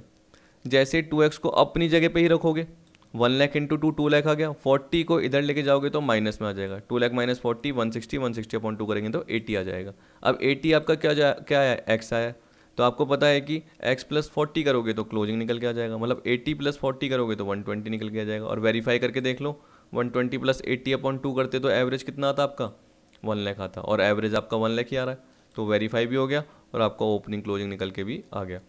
अब ट्रेड पेबल देखिए सेम लिंक है, मेरे हिसाब से ज़्यादा इसमें बताने की ज़रूरत नहीं है। आप कैसे लिंक करते हो, आपको पता है कि एवरेज ट्रेड रिसीवेबल की जगह average trade payable, net credit sale की जगह नेट क्रेडिट आरएफओ की जगह नेट क्रेडिट परचेज, सेम यही पार्ट है, ठीक। और जनरली ये क्या बता रहा है कि कितनी जल्दी आप पे कर लेते हो, कितनी जल्दी आप पे कर लेते हो। अगर आप जल्दी पे कर रहे हो तो इसका मतलब नहीं कि पोजीशन ख़राब है, आपका जितना ज़्यादा टाइम आ रहा है तो इसका मतलब क्या है, आप अपने सप्लायर को ढंग से पेमेंट कर लेते हो, यानी आपके पास लिक्विड है, यानी कैश है, तभी तो आप पे कर पा रहे हो। अगर आप पे नहीं कर पा रहे, मान लो कि 6 टाइम आ रहा है, इसका मतलब आपके क्रेडिटर्स बहुत ज़्यादा हैं, उधारियाँ बहुत ज़्यादा है। मान लो कि 1 लाख का आपने परचेस किया माल और उसमें 50,000 के तो नीचे उधार दे रखे हैं एवरेज क्रेडिटर, ठीक है। तो 1 लाख अपॉन 50 करो तो इसका मतलब क्या, 2 टाइम्स आ रहा है। 2 टाइम्स का मतलब क्या हुआ, अगर आप 12 मंथ अपॉन 2 करोगे तो आप 6 महीने में पेमेंट कर रहे हो। इसका मतलब आपकी लिक्विड पोजीशन ख़राब है, आपकी जो सॉल्वेंसी है शॉर्ट टर्म की पोजीशन वो सही नहीं है। तो जितना ज़्यादा रेशो होगा पोजीशन अच्छी होगी ये बोल सकते हैं, क्योंकि उसमें आप पेमेंट जल्दी कर पा रहे हो। और जितना क्या होगा, रेशो कम होगा तो आपकी पोजीशन सही नहीं है, आपकी शॉर्ट टर्म सॉल्वेंसी का पार्ट सही नहीं है। बता दिया मैंने, ये देख लेना। अब सेम टू सेम लिंक करना है। अगर बोल रहा है कि ये टोटल परचेज के बेसिस पे कब कैलकुलेट किया जाएगा, अगर क्रेडिट परचेज की इन्फॉर्मेशन नहीं है, ठीक है। जैसे आपने provision for doubtful debts, provision for discount on debtor की बात करी ट्रेड रिसीवेबल में, वैसे provision for discount on creditor subtract करने की जरूरत नहीं है, क्योंकि वो पहले से ही हो चुका है, आपको बताया। एवरेज ट्रेड पेबल की बात करोगे तो opening creditor and BP plus closing creditor and BP divide by 2, ठीक। Importance, the ratio reveals the speed of firm to payments to trade payables, the higher the ratio the better it will be. It shows that the firm is paying its payable promptly and this increases the goodwill of the firm. तो जल्दी पे कर रही है और supplier भी attract होंगे कि भाई ये जल्दी क्या करता है, कैश का पेमेंट करता है, हमें इसको मेटेरियल सप्लाई करना चाहिए। तो अपने आप आपकी क्या होगी, एक गुडविल इमेज बनेगी, ट्रस्ट बना रहेगा, ठीक। एवरेज पेमेंट पीरियड और ट्रेड पेबल वेलोसिटी, जो मैंने आपको बताया कि एक तरीके से ये बोल रहा है it means the credit period enjoyed by the firm in paying creditors. तो अगर 15 डेज दे रखा है, मतलब आप 15 डेज में पेमेंट कर लेते हो, तो ये किस पे डिपेंड होता है, ट्रेड पेबल टर्नओवर रेशियो पर डिपेंड होता है। A high trade payable turnover ratio tends lower average payment period, आ गया। On the contrary to this, lower the trade payable turnover ratio average payment period would be higher. तो इसमें भी वही approach है बाकी सारी तरीके से, तो इसमें कोई आपको उल्टा सोचने की जरूरत नहीं है। नॉर्मल जैसे आप ट्रेड रिसीवेबल में सोचते हो वैसे के वैसे सोचिए कि अगर आप जल्दी पेमेंट करते हो तो मतलब आपकी गुडविल बढ़ेगी, इमेज बढ़ेगी। तो उस केस में क्या है, हाई टर्नओवर रेशियो रहना सही है, ठीक है। लोअर नहीं, लोअर में क्या होगा, एक तरीके से मैंने बताया कि आपकी पेमेंट करने की एबिलिटी का पता चल रहा है कि आप पेमेंट ढंग से नहीं कर पा रहे, तो क्या पता आप इंसॉल्वेंसी की तरफ बढ़ रहे हो, कि आप शॉर्ट टर्म वालों को ही नहीं पे कर पा रहे, तो क्या पता आप लॉन्ग टर्म वालों को भी पे नहीं कर पाओगे जिनसे आपने लोन वोन लिया है। तो इसलिए एक तरीके से ये पता चलता है। तो number of days, weeks, month in year divide by trade payable turnover ratio या average trade payable upon net credit purchase. जैसे अगर आप देखिए कि मैंने आपको बार बार बताया कि अगर आप नेट क्रेडिट परचेज लेते हो, इसको नीचे कर दीजिए, इसको ऊपर कर दीजिए और साइड में नंबर ऑफ डेज या मंथ लगा दीजिए। तो इसका लिंक किससे होता है, इस पर्टिकुलर रेशियो से लिंक होता है कि अगर आप इसको क्या करोगे, ब्रेक करोगे तो अपने आप आपका ये निकल के आ जाएगा, ठीक। इलेक्शन 18 जो दे रखा है उसमें क्या निकालना है आपको, ट्रेड पेबल टर्नओवर और एवरेज पेमेंट पीरियड निकालना है। परचेज कितनी दे रखी है, 15 लाख, कैश परचेज कितनी है, 4 लाख। अगर मैं आपको बोलूँगा कि ये परचेज है 15, इसमें से 4 लेस कर दूंगा तो 11 लाख। 11 लाख है, उसमें से अगर परचेज रिटर्न लेस कर दूंगा, खुद भी बोल रहा है क्रेडिट परचेज, तो आपको पता है कि 11 लाख की आपकी टोटल क्रेडिट आएगी। टोटल क्रेडिट परचेज में से परचेज रिटर्न 5000 लेस कर दूंगा तो वो 10,95,000 आएगा। प्रोविजन फॉर डिस्काउंट को करने की ज़रूरत नहीं है, किसमें, जो क्रेडिटर वाले पार्ट में और बीपी वाले पार्ट में। ओपनिंग क्रेडिटर 35, ओपनिंग बीपी 15, यानी 50,000। क्लोजिंग कितने हैं, 70, तो 50 प्लस 70 कितने, 120, 120 अपॉन 2 करेंगे तो कितना आएगा, 60। अब देखिए मैनुअली निकल के आ गया, यानी कितनी जल्दी निकल के आ गया। तो अगर एग्जाम में आ भी गया तो कोई बड़ा नहीं होता, 1095 अपॉन 60, 18.25 टाइम्स, अराउंड आपका 30 से 40 सेकेंड में हो जाएगा और कुछ नहीं है। तो 1095 अपॉन 60, नेट क्रेडिट परचेज आपको दे रखी है, एवरेज ट्रेड पेबल दे रखा है, एवरेज पेमेंट पीरियड का फॉर्मूला लगा रखा है। यहाँ पे ये मान के चलो, मेरे हिसाब से इसने 360 मानूंगे, 365 माने क्योंकि ऊपर मैंने कहीं पे भी अजम्पशन में नहीं दे रखा था, ठीक है। तो 365 ही माने, चलो अच्छी बात है। तो यहाँ देख सकते हैं आप 365 और जो आपका टाइम्स निकला था तो 20 डेज अराउंड आ गया। वैसे ही अगर हम डायरेक्ट ऐसे निकालते तो हम क्या बोलते, देखिए average trade payable upon net credit purchase into करते हैं ना नंबर ऑफ डेज, तो देखिए नंबर ऑफ डेज, तो 20 डेज निकल के आ जाएगा। अब इसके बाद बेसिक पार्ट है, लास्ट के पार्ट ज़्यादा है, तो अब देखिए फटाफट देख लेते हैं। अब टोटल एसेट टर्नओवर रेशो क्या बताएगा, देखिए टोटल एसेट नीचे। अब टर्नओवर में क्या होता है, आपको कन्फ्यूजन होता है कि सर क्या लें, हम बीकॉम में पढ़ते थे तो सर कभी ये बोलते थे कि ये ले लो ये ले लो। देखिए जब आपका कॉस्ट का पार्ट आपको दे रखा है, ठीक, जब आपको कॉस्ट का पार्ट दे रखा है तो आप यही लीजिए। जब आपका नेट का पार्ट दे रखा है, नेट रेवेन्यू का पार्ट दे रखा है, और अगर आप कॉस्ट कैलकुलेट कर सकते हैं तो आपको कॉस्ट को ही लेना है। अगर आपका नेट रेवेन्यू दे रखा है और उसका जीपीपी का पार्ट दे रखा है या कॉस्ट का अलग से ही पार्ट दे रखा है तो आपको कॉस्ट को ही लेना है। इसका मतलब मैं बोल रहा हूँ कि जब आपको कॉस्ट का पार्ट स्पेसिफिकली बोल रखा है या आप कैलकुलेट कर सकते हो तो आपको कॉस्ट ही लेनी है, क्योंकि टोटल असेट जो भी है पर्टिकुलर हमें पता है कि बुक वैल्यू पे कंसीडर होती है, फिक्स असेट का पार्ट, करंट असेट का पार्ट, क्योंकि जनरली हम उसको बुक वैल्यू पे कंसीडर करते हैं तो उसमें प्रॉफिट का पार्ट नहीं होता, तो जनरली हम क्या बोलेंगे कि आप कॉस्ट पे लो।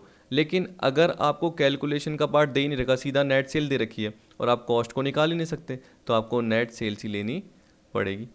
अब यहाँ पे कोई क्रेडिट सेल नहीं है, याद रखना, क्रेडिट सेल का पार्ट सिर्फ आपका ट्रेड रिसीवेबल में है, क्रेडिट परचेज आपका ट्रेड पेबल में है। यहाँ पे आपका नेट सेल आती है, नेट सेल का मतलब क्या होता है, टोटल सेल्स में से आप क्या लेस करोगे, सेल्स रिटर्न। टोटल सेल का मतलब होता है cash cell plus credit sale, तो आप सेल्स रिटर्न तो नेट आएगा, ठीक। तो सेल्स रिटर्न तो लेस होती ही होती है, आपको पता है। टोटल एसेट का मतलब क्या है, पहले भी आपको बता चुका हूँ कि जो भी नॉन करंट एसेट है जिसके अंदर 5 पार्ट आते हैं, यानी फिक्स एसेट आती है जिसमें टेंजिबल इंटेंजिबल आता है, 2 पार्ट और आते हैं, कैपिटल वर्क इन प्रोग्रेस और इंटेंजिबल एसेट अंडर डेवलपमेंट। लेकिन जनरली हम मान के चलते हैं कि उनको हम इनकॉर्पोरेट नहीं करते, क्योंकि हम फिक्टिशियस एसेट नहीं लेते। हम कैपिटल वर्क इन प्रोग्रेस तो चलो ले सकते हो, लेकिन कैपिटल पेमेंट नहीं लेते, एडवांस पेमेंट नहीं लेते। तो कैपिटल वर्क इन प्रोग्रेस ले लोगे, इंटेंजिबल एसेट अंडर डेवलपमेंट भी ले लोगे क्योंकि नॉर्मल फिक्स एसेट के पार्ट ही है, सही है। नॉन करंट इन्वेस्टमेंट आप ले लेते हो, लेकिन उसमें से कौन से लेते हो, जनरली ट्रेड इन्वेस्टमेंट ले लेते हो, ठीक। तो ऐसा जनरली आपका पार्ट आता है, long term loans and advances plus current assets, ये सारा पार्ट आप क्या कर दोगे, कवर कर दोगे, long term loans and advances, current assets. अब देखिए non current plus current asset आ गया। अब ये रेशो क्या बता रहा है, वही टोटल असेट टर्नओवर कि आप एसेट को कैसे इफेक्टिवली यूटिलाइज कर रहे हो, एसेट को कितने इफेक्टिवली यूटिलाइज कर रहे हो। अगर आप खुद देखिए कि यहाँ पे मैं बोल देता हूँ कि आपका 2 lakh net revenue from operation है और आपकी एसेट कितनी है, 40,000 की है टोटल एसेट। कोई छोटा बिजनेस है, मान के चलो उसकी टोटल एसेट 40 है, तो 2 लाख अपॉन 40 5 टाइम्स, ठीक है। अब इसी को आप टोटल एसेट्स को एक बार क्या कर दीजिए, बढ़ा दीजिए, 1 लाख कर दीजिए।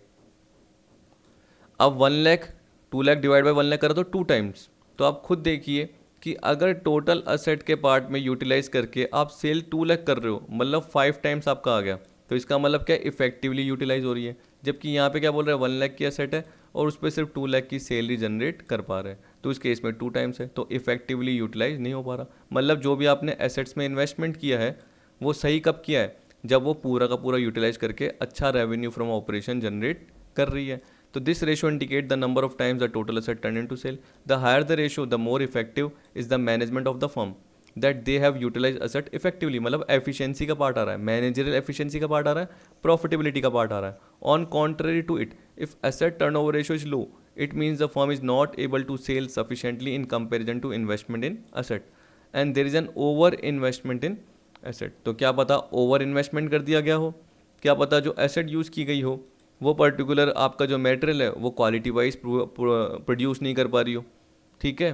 तो जो सामने वाला कंज्यूमर वो डिमांड ही नहीं कर रहा, तो इतनी सेल आपकी हो ही नहीं पा रही जिस हिसाब से आपने इन्वेस्टमेंट किया है, ठीक। या आपने मार्केट के ट्रेंड के हिसाब से इन्वेस्टमेंट नहीं करा एसेट्स में, तो आपने मशीनरीज ऐसे परचेज कर ली जिसकी ज़्यादा रिक्वायरमेंट थी ही नहीं, तो आपकी टोटल एसेट का पार्ट ज़्यादा आ रहा है और रेवेन्यू का पार्ट क्या हो रहा है, फिर कम हो रहा है, ऐसा बोल सकते हैं। या उसके प्रपोर्शन में जो टाइम्स का पार्ट है कम निकल के आ रहा है।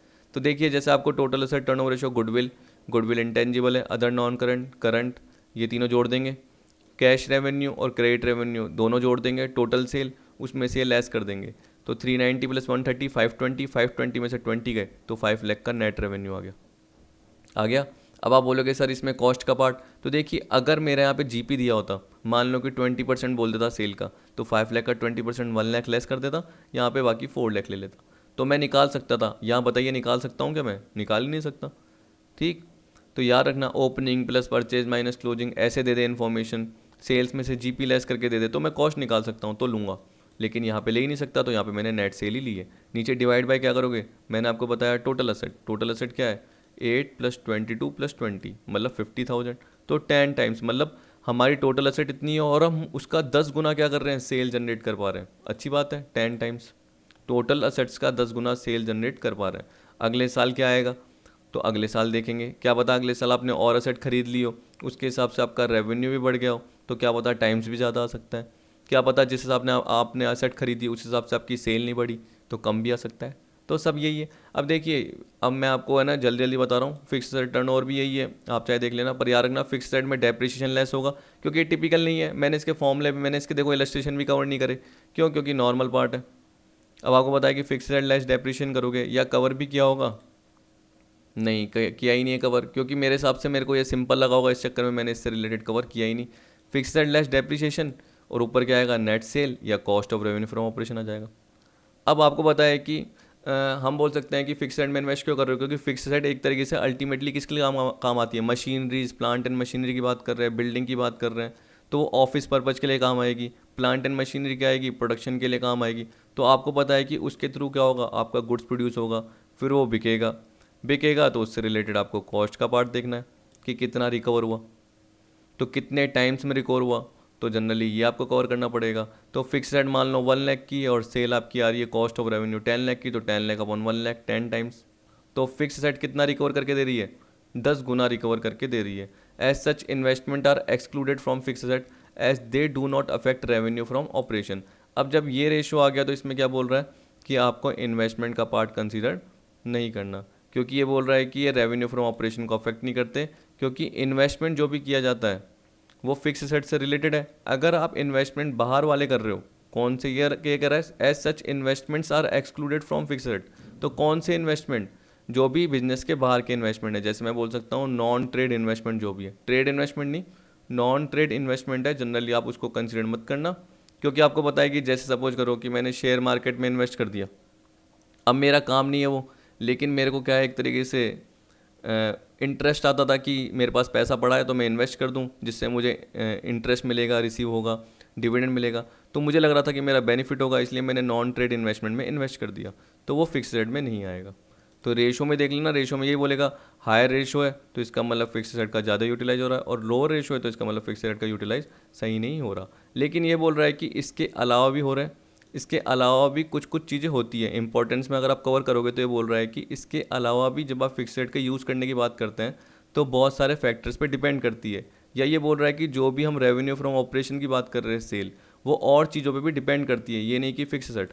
इसलिए जनरली ये रेशो काम में नहीं आता, जनरली ये रेशो काम में नहीं आता। ये बोल रहा है और भी चीज़ें क्या होती है, जैसे गुड्स की price, quality of goods, salesmanship, मतलब मैं बोल सकता हूँ कि सेल्स रिप्रेजेंटेटिव जो भी है वो कैसे टैकल कर रहा है क्लाइंट को, कैसे हैंडल कर रहा है, मार्केटिंग स्किल क्या है, वो सारा पार्ट आ गया। It is argue that no direct relationship can be establish between revenue from operation and fix asset, accordingly it is not recommended for general use. तो आप स्पेसिफिकली कभी यूज़ कर सकते हो, लेकिन आपको पता है कि नॉर्मल यूज़ के लिए इसको करना ज़रूरी नहीं है। करंट असेट टर्नओवर रेशो, तो उसी तरीके से इसमें भी बोल दिया करंट असेट। अब करंट असेट जनरली देखते तो उसमें क्या था आपका, stock, debtors, cash and cash equivalent part, current investment का पार्ट, तो वही सेम फॉर्मूला। नीचे देखिए इंपॉर्टेंस में क्या बोल रखा है, this ratio reflect the efficiency and capacity of working capital. It is very useful technique for non manufacturing unit और those manufacturing unit required lesser working capital. On the basis of this ratio, efficiency or inefficiency of current assets and over or under investment in the firm is examined. देखो सीधी सी बात है, ज़्यादा ratio आ रहा है तो उस case में हम क्या बोल रहे हैं कि करंट एसेट का ज़्यादा यूटिलाइज हो रहा है, सही ढंग से यूटिलाइज हो रहा है। और यहाँ पे देखिए बोला it is very useful technique for non manufacturing unit और दोज मैन्युफैक्चरिंग यूनिट, जो कि क्या है, जिनको कम वर्किंग कैपिटल की रिक्वायरमेंट होती है। ठीक, आपको पता है कि अगर हम मैन्युफैक्चरिंग यूनिट की बात करेंगे तो मैन्युफैक्चरिंग यूनिट जनरली बड़ी होगी, तो उनके लिए वर्किंग कैपिटल की रिक्वायरमेंट तो ज़्यादा ही होगी, तो उनका करंट असेट का पार्ट ज़्यादा ही होगा। लेकिन ज़्यादातर ये जो रेशो है वो किन के काम आता है, जिनकी करंट असेट का पार्ट कम होता है, या हम बोल सकते हैं जिनके लिए वर्किंग कैपिटल की रिक्वायरमेंट कम होती है। तो ज़्यादातर वो ट्रेडिंग फर्म्स होती है, और मैन्युफैक्चरिंग फर्म भी हो सकती है, लेकिन उनकी वर्किंग कैपिटल कम, मतलब वो छोटी फर्म्स हो सकती है, एमएसएमई। ठीक है, इसका मतलब लघु उद्योग, ठीक है, माइक्रो स्मॉल मीडियम जो भी एंटरप्राइजेज हैं वो हो सकते हैं, जिनमें एक तरीके से इन्वेस्टमेंट की कम रिक्वायरमेंट होती है, ज़्यादा नहीं करते हैं। तो वो छोटी छोटी इंडस्ट्री हो सकती है। वर्किंग कैपिटल टर्नओवर रेशो ये डायरेक्ट आ गया, जिसमें जनरली हम किसकी बात करते हैं, नेट वर्किंग कैपिटल की, ना कि हम ग्रॉस वर्किंग कैपिटल की बात करते हैं। नेट का मतलब क्या हो गया, करंट एसेट में से करंट लायबिलिटी आपको लेस करनी है। ठीक, अब यहाँ पे मैंने लिखा भी नहीं है क्योंकि आपको पता है कि जनरली आपको आता ही है current assets minus current liability. ऊपर वही पार्ट सेम, सबसे पहले अगर कॉस्ट दे रखा है तो कॉस्ट लेना, फिर नेट रेवेन्यू फ्रॉम ऑपरेशन लेना। अगर आपको पता है कि कॉस्ट को कैलकुलेट नहीं कर सकते तो नेट रेवेन्यू लेना है। This ratio use to assess the efficiency with which the working capital is being used in making revenue from operation. ठीक, in other word it shows the number of times working capital has been rotated in generating revenue from operations. देखिए वही चीज़ है कि आप ये सोचिए कि हर part में क्या होता है, नीचे जब भी आता है पार्ट कोई तो हम क्या बोलते हैं कि ये कितना रोटेट हो रहा है। अगर हम एसेट्स का बोल रहे हैं तो एसेट्स कैसे यूटिलाइज कर रहे हैं, वैसे वर्किंग कैपिटल की बात करें तो वर्किंग कैपिटल कितने टाइम्स रोटेट हो रही है, यानी एक तरीके से वो रेवेन्यू फ्रॉम ऑपरेशन को कितना जनरेट कर रही है, कितनी बार जनरेट कर रही है। तो हाई वर्किंग कैपिटल रेशो क्या करेगा, एफिशिएंसी बताएगा। क्योंकि आप सोचिए कि आप करंट एसेट्स का ढंग से यूटिलाइज कर रहे हो, तो अगर मैं आपको बोल रहा हूँ कि करंट एसेट 50,000 है, ठीक है, और रेवेन्यू अगर उसका कितना हो रहा है 10 लाख हो रहा है, 10 लाख तो चलो बहुत ज़्यादा हो गया, 5 लाख ही हो रहा है, तो वही 10 टाइम्स आ गया आपका पार्ट। तो इसका मतलब आपने क्या अपनी वर्किंग कैपिटल का ढंग से यूटिलाइज किया है। जैसे करंट असेट्स है, जैसे फिक्स असेट्स है, जैसे टोटल असेट्स है, वैसे बोल सकते हो। पर इसमें आप क्या बोल सकते हो कि आपने ट्रेडिंग अच्छी की है। ट्रेडिंग मतलब क्या हो गया, आपने अपना स्टॉक अच्छा बेचा है, तो मैनेजमेंट एफिशिएंट है, तो उस केस में क्या कर रहा है, वो क्वालिटी वाइज गुड्स निकलवा पा रहा है। किन से, वर्कर से, ये मान के चलो। उसके बाद जो भी मार्केटिंग स्किल अच्छी है, सेल्स रिप्रेजेंटेटिव अच्छे हैं, तो वो ट्रेडिंग का पार्ट अच्छा कर पा रहे हैं। तो ये बोल रहा है efficient management of working capital है, जिसको हम बोल सकते हैं। और ओवर ट्रेडिंग, इसका मतलब वर्किंग कैपिटल में इन्वेस्टमेंट कम है, अराउंड 50,000 मैंने बोला, और उसके थ्रू 5 लाख का रेवेन्यू जनरेट हो रहा है। इसका मतलब क्या, 5 लाख की कॉस्ट का, ये मान के चलिए। अगर कॉस्ट नहीं है तो सेल ही मान लीजिए, ठीक है। तो इसका मतलब आप प्रॉफिट भी ज़्यादा जनरेट कर पा रहे हो। On the contrary A low working capital turnover ratio implies under trading. इसका मतलब जो भी फंड्स है वो आपने ढंग से यूटिलाइज यही नहीं किए, आपने क्वालिटी वाइज गुड्स नहीं निकाले, आपने रिसोर्सेज का क्या कर दिया, वेस्टेज ज़्यादा कर दिया।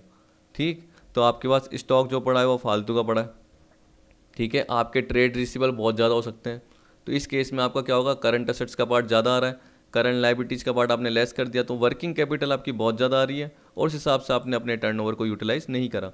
Higher revenue from operation in comparison to working capital means over trading, versus lower revenue from operation in comparison to working capital means under trading.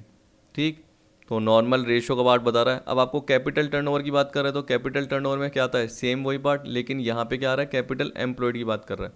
किसकी बात कर रहा है, कैपिटल एम्प्लॉयड। तो ये क्या बता रहा है, this ratio is computed with the object to measure how efficiently the capital employed is use, कि किस तरीके से जो भी कैपिटल लगाई गई है उसके थ्रू क्या रेवेन्यू जनरेट हो रहा है, तो इसका यूज़ कैसे किया गया है। जैसे ऊपर हमने बताया कि ऊपर किसका यूटिलाइज किया गया, अपने वर्किंग कैपिटल का। अब वो तो शॉर्ट पार्ट था, लेकिन कैपिटल एम्प्लॉयड में तो आपका क्या है, ज़्यादा पार्ट आता है। इसका मतलब देखिए, अगर आपको बैलेंस शीट याद रखनी है, इक्विटी एंड लायबिलिटी का पार्ट याद रखिए और एसेट का पार्ट याद रखिए। जब आप एसेट का पार्ट याद रखते हैं तो आपको पता है कि मैंने बताया था नॉन करंट एसेट और करंट एसेट याद करके चलिए, ठीक है। और इक्विटी लायबिलिटी में मैंने आपको क्या बताया था, शेयर होल्डर फंड, एक ये याद रखना है आपको, और एक नॉन करंट लायबिलिटी याद रखना है, और एक करंट लायबिलिटी याद रखना है। सिंपल। तो आपको पता है कि अगर आप इक्विटी लायबिलिटी अप्रोच से देखते हो तो सिर्फ ये दो चीज़ें लेनी है। क्या लेस करना है वो मैं आपको बताऊंगा, ठीक है, वो मैंने सारा नीचे लिखा हुआ है। तो ये जनरली आपके किसको डिनोट करता है, नेट कैपिटल एम्प्लॉयड को याद रखना। आप दो तरीके से यूज़ कर सकते हो। अगर आपको एग्जाम में कुछ नहीं दे रखा तो आपको नेट का यूज़ करना है। किसका यूज़ करना है, नेट कैपिटल एम्प्लॉयड का। अगर आप देखिए यहाँ पे नॉन करंट असेट है और ये करंट असेट है, अगर इसका टोटल किया उसमें से करंट लायबिलिटी लेस की, तब जाके क्या आएगी, नेट आएगी। तो अगर आप इक्विटी लायबिलिटी अप्रोच का यूज़ करते हो तो share holder fund plus non current liability, तो क्या आएगा, नेट कैपिटल एम्प्लॉयड आएगा। अब खुद दिमाग लगाइए कि मैं बोल रहा हूँ कि टोटल असेट की बात कर रहा हूँ, उसमें से करंट लायबिलिटी लेस कर रहा हूँ, तो नेट आ रही है। तो जो टोटल असेट है वो किसको डिनोट करती है, ग्रॉस कैपिटल एम्प्लॉयड को। तो अगर मैं इक्विटी लायबिलिटी अप्रोच से डायरेक्ट नेट निकालता हूँ, तो उसमें मैं अगर करंट लायबिलिटी जोड़ देता हूँ, प्लस कर देता हूँ, तो मेरी क्या निकल के आ जाएगी, ग्रॉस। क्योंकि आपको पता है कि total asset is equal to gross, और total asset is equal to total equity and liability होती है। तो जैसे ही मैंने शेयर होल्डर फंड और नॉन करंट के साथ करंट लायबिलिटी जोड़ दी तो ग्रॉस हो जाएगी। तो कैसे भी निकालिए, आपको पता रहना चाहिए कि ग्रॉस का मतलब क्या होता है। अगर एग्जाम में बोल दिया ग्रॉस तो मतलब वो टोटल एसेट है, या हम बोल सकते हैं टोटल इक्विटी एंड लायबिलिटी का पार्ट है, टोटल इक्विटी एंड। लेकिन अगर आप करंट लायबिलिटी नहीं लेते हो, ठीक है, इक्विटी लायबिलिटी अप्रोच से, तो आप शेयर होल्डर फंड और नॉन करंट ले रहे हो, जिसे हम क्या बोलते हैं, नेट कैपिटल एम्प्लॉयड।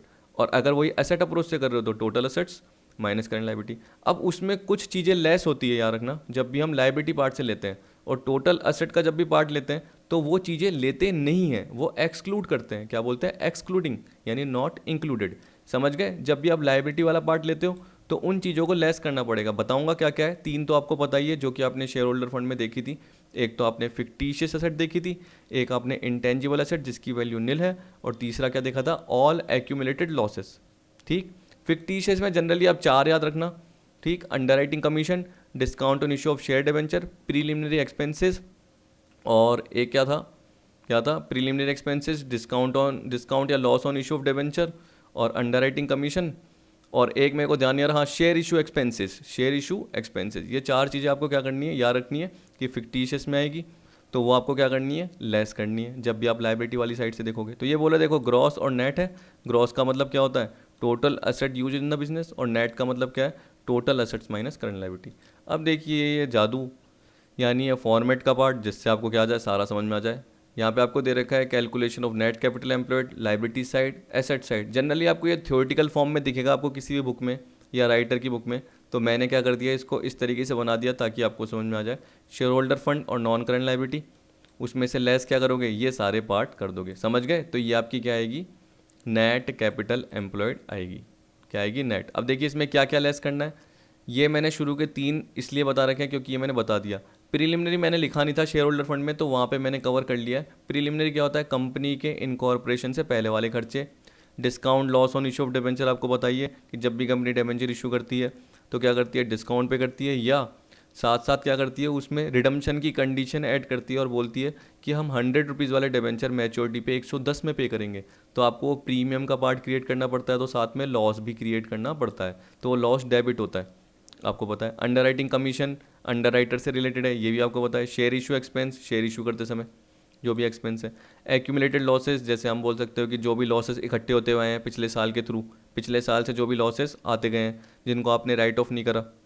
जनरली आप बोल सकते हो कि देखिए वैसे तो हम क्या करते हैं, पीएनएल का डेबिट बैलेंस लेस करते जाते हैं, तो उसको एक्यूमुलेट करने की ज़रूरत ही नहीं है, लेकिन फिर भी ज़्यादातर एक्यूमुलेट लॉस होते नहीं हैं। फिर आपको इंटेंजिबल एसेट बोल दी जिनकी वैल्यू क्या है, निल, याद रखना, जैसे patent, trademark, copyright, goodwill, computer software, licence, franchisee, अगर इनकी वैल्यू निल है, ठीक है, या ये मान के चलिए कि 1 लाख की वैल्यू 20 करी, कि अब 20,000 वैल्यू होगी तो 80,000 आपको हटा देनी है। क्यों? क्योंकि उसकी 80,000 की कोई वैल्यू ही नहीं है। तो अगर निल रिलाइजेबल वैल्यू तो इसका मतलब क्या, पूरा का पूरा हटा देना है। नॉन ट्रेडिंग एसेट में क्या होती है, मैंने 3 ले लिए, ठीक। तो नॉन ट्रेडिंग एसेट का मतलब क्या है, जो आपके बिजनेस से रिलेटेड ट्रेडिंग एसेट नहीं है। अब आपने जो फिक्स एसेट खरीदने के लिए जो एडवांस दिया, फिक्स एसेट खरीदने जिसे हम कैपिटल एडवांसेस बोल सकते हैं, वो इसमें नहीं लेना। कैपिटल वर्क इन प्रोग्रेस भी देखो नहीं लिया इसने, तो जो मैंने बोला था कि वो ले लेना, तो शायद आप अब मत लेना। टोटल एसेट की जब भी बात करते हो तो कैपिटल वर्क इन प्रोग्रेस मत लेना, क्योंकि इसको भी नॉन ट्रेडिंग एसेट माना जाता है। नॉन ट्रेड इन्वेस्टमेंट, फिर इसके अलावा कुछ आपकी आइडल एसेट पड़ी रहती है, खाली पड़ी हुई एसेट्स जो यूज़ नहीं हो रही। तो इसका मतलब जनरली ये बोल रहा है कि कैपिटल एम्प्लॉयड का मतलब क्या है, अगर आप कैपिटल एम्प्लॉयड की बात करते हो तो कैपिटल जो इन्वेस्ट किए बिजनेस में, जो इफेक्टिवली यूटिलाइज हो रही है, एफिशिएंटली हो रही है, जो बिजनेस के लिए काम आ रही है, बिजनेस के ऑपरेशन के लिए, जबकि ये तो काम ही नहीं आ रहे, ये तो एडवांस पेमेंट कर दिया, जबकि अभी तक तो फिक्स एसेट खरीदी ही नहीं है, फिक्स एसेट आई नहीं। फिक्स एसेट होती तो आपकी टोटल एसेट के हिसाब से आ रही है, ठीक है, आपको पता है। कैपिटल वर्क इन प्रोग्रेस, अभी तक आपको पता है कि वो काम में ही नहीं आ रही, क्योंकि बिल्डिंग अभी भी कंस्ट्रक्शन में है। नॉन ट्रेड इन्वेस्टमेंट, बिजनेस के लिए यूज़ आ ही नहीं रहे, जबकि कैपिटल एम्प्लॉयड बिजनेस के यूज़ की बात करता है। आइडल एसेट, काम ही नहीं आ रही। एबनॉर्मल डेटर्स, आपको पता है कि देखिए हम सारे पार्ट जो लेस कर रहे हैं वो ज़्यादातर किसके पार्ट लेस कर रहे हैं, एसेट से रिलेटेड जो काम के नहीं है, जिनको आप क्या करना चाहते हो, पीएनएल से राइट ऑफ करना चाहते हो, जनरली ये पार्ट बोल रहा है। तो पीएनएल का मतलब क्या हो गया, शेयर होल्डर फंड में क्या आता है, share capital, equity share capital, preference share capital, reserve and surplus, वो मैंने लिखवाया नहीं ऊपर, याद रखना। नॉन करंट लायबिलिटीज़ में मैंने लिखवाया नहीं है लॉन्ग टर्म बोरोइंग ये सारा पार्ट, क्योंकि वो पहले बता चुका हूँ। अब देखिए कैश और bank balance more than requirement, यानी एक्सिस कैश और बैंक बैलेंस पड़ा हुआ है, जितनी हमारी रिक्वायरमेंट थी। जैसे मेरी 10 लाख की रिक्वायरमेंट है, उससे ज़्यादा मेरे पास 11 लाख पड़ा हुआ है, तो इसका मतलब उससे ज़्यादा कितना पड़ा है, 1 लाख पड़ा हुआ है। ऑब्सोलीट स्टॉक मतलब out of trend, out of fashion हो गया, तो उसको भी मुझे पीएनएल से राइट ऑफ करना है। एबनॉर्मल डेटर, मैंने फालतू के डेटर दिखा रखे हैं, मुझे पता है कि पैसा मिलेगा ही नहीं, तो मान के चलो जैसे बैड डेट्स आप पीएनएल से राइट ऑफ करते हो, वैसे वो एबनॉर्मल डेटर जिनसे पैसा मिलने की उम्मीद ही नहीं है, तो आप बोल सकते हो कि वो भी पीएनएल से राइट ऑफ करोगे। यानी जो बुक्स में फालतू की दिखा रखी है एसेट्स, वो आप क्या करोगे, लाइबिलिटी साइड में राइट ऑफ करोगे। तो वही चीज़ आप क्या बोलोगे, एसेट साइड में लेनी नहीं है। तो देखिए मैंने यहाँ पे जानबूझ के एरो बना दिया और ये सारा पार्ट क्या बोल दिया, not included in about total asset, ताकि आपको समझ में आ जाएगा कि इनको लेना ही नहीं है। तो अगर मैं आपको बोलूँ ट्रेड इन्वेस्टमेंट लेना है आपको, फिक्स एसेट्स लेनी है जिसमें कैपिटल वर्क इन प्रोग्रेस छोड़ देना, ठीक, इंटेंजिबल एसेट्स अंडर डेवलपमेंट छोड़ देना, बाकी सारा पार्ट आप ले लेना, क्योंकि जो हमारे बिजनेस के ऑपरेशन में हेल्प कर रही है, जो कि अभी एग्जिस्टेंस में है, हम बोल सकते हैं, ठीक है, आधी अधूरी नहीं है, इसका मतलब ये हो गया। तो वो सारा पार्ट लेना आपको। करंट एसेट्स लेनी है जितनी भी है, तो ग्रॉस आएगी, ग्रॉस में से जैसे ही लेस करंट लायबिलिटी करोगे तो नेट आएगा, समझ गए। अब इसका मतलब क्या है कि अगर लायबिलिटी साइड से मैंने बताया तो डायरेक्ट क्या आती है, नेट आती है। अगर इसमें करंट लायबिलिटी जोड़ देते हो, क्योंकि आपको पता है कि मैंने शेयर होल्डर फंड और नॉन करंट लिया है सिर्फ, तो अगर करंट लायबिलिटी जोड़ देते हो तो क्या आता है, ग्रॉस आता है। क्योंकि करंट लायबिलिटी जैसे जोड़ोगे तो वो इक्विटी एंड लायबिलिटी बन जाएगा। इक्विटी एंड लायबिलिटी किसके इक्वल होता है, एसेट, और total asset is equal to क्या होती है, gross capital employed. Total asset is equal to gross capital.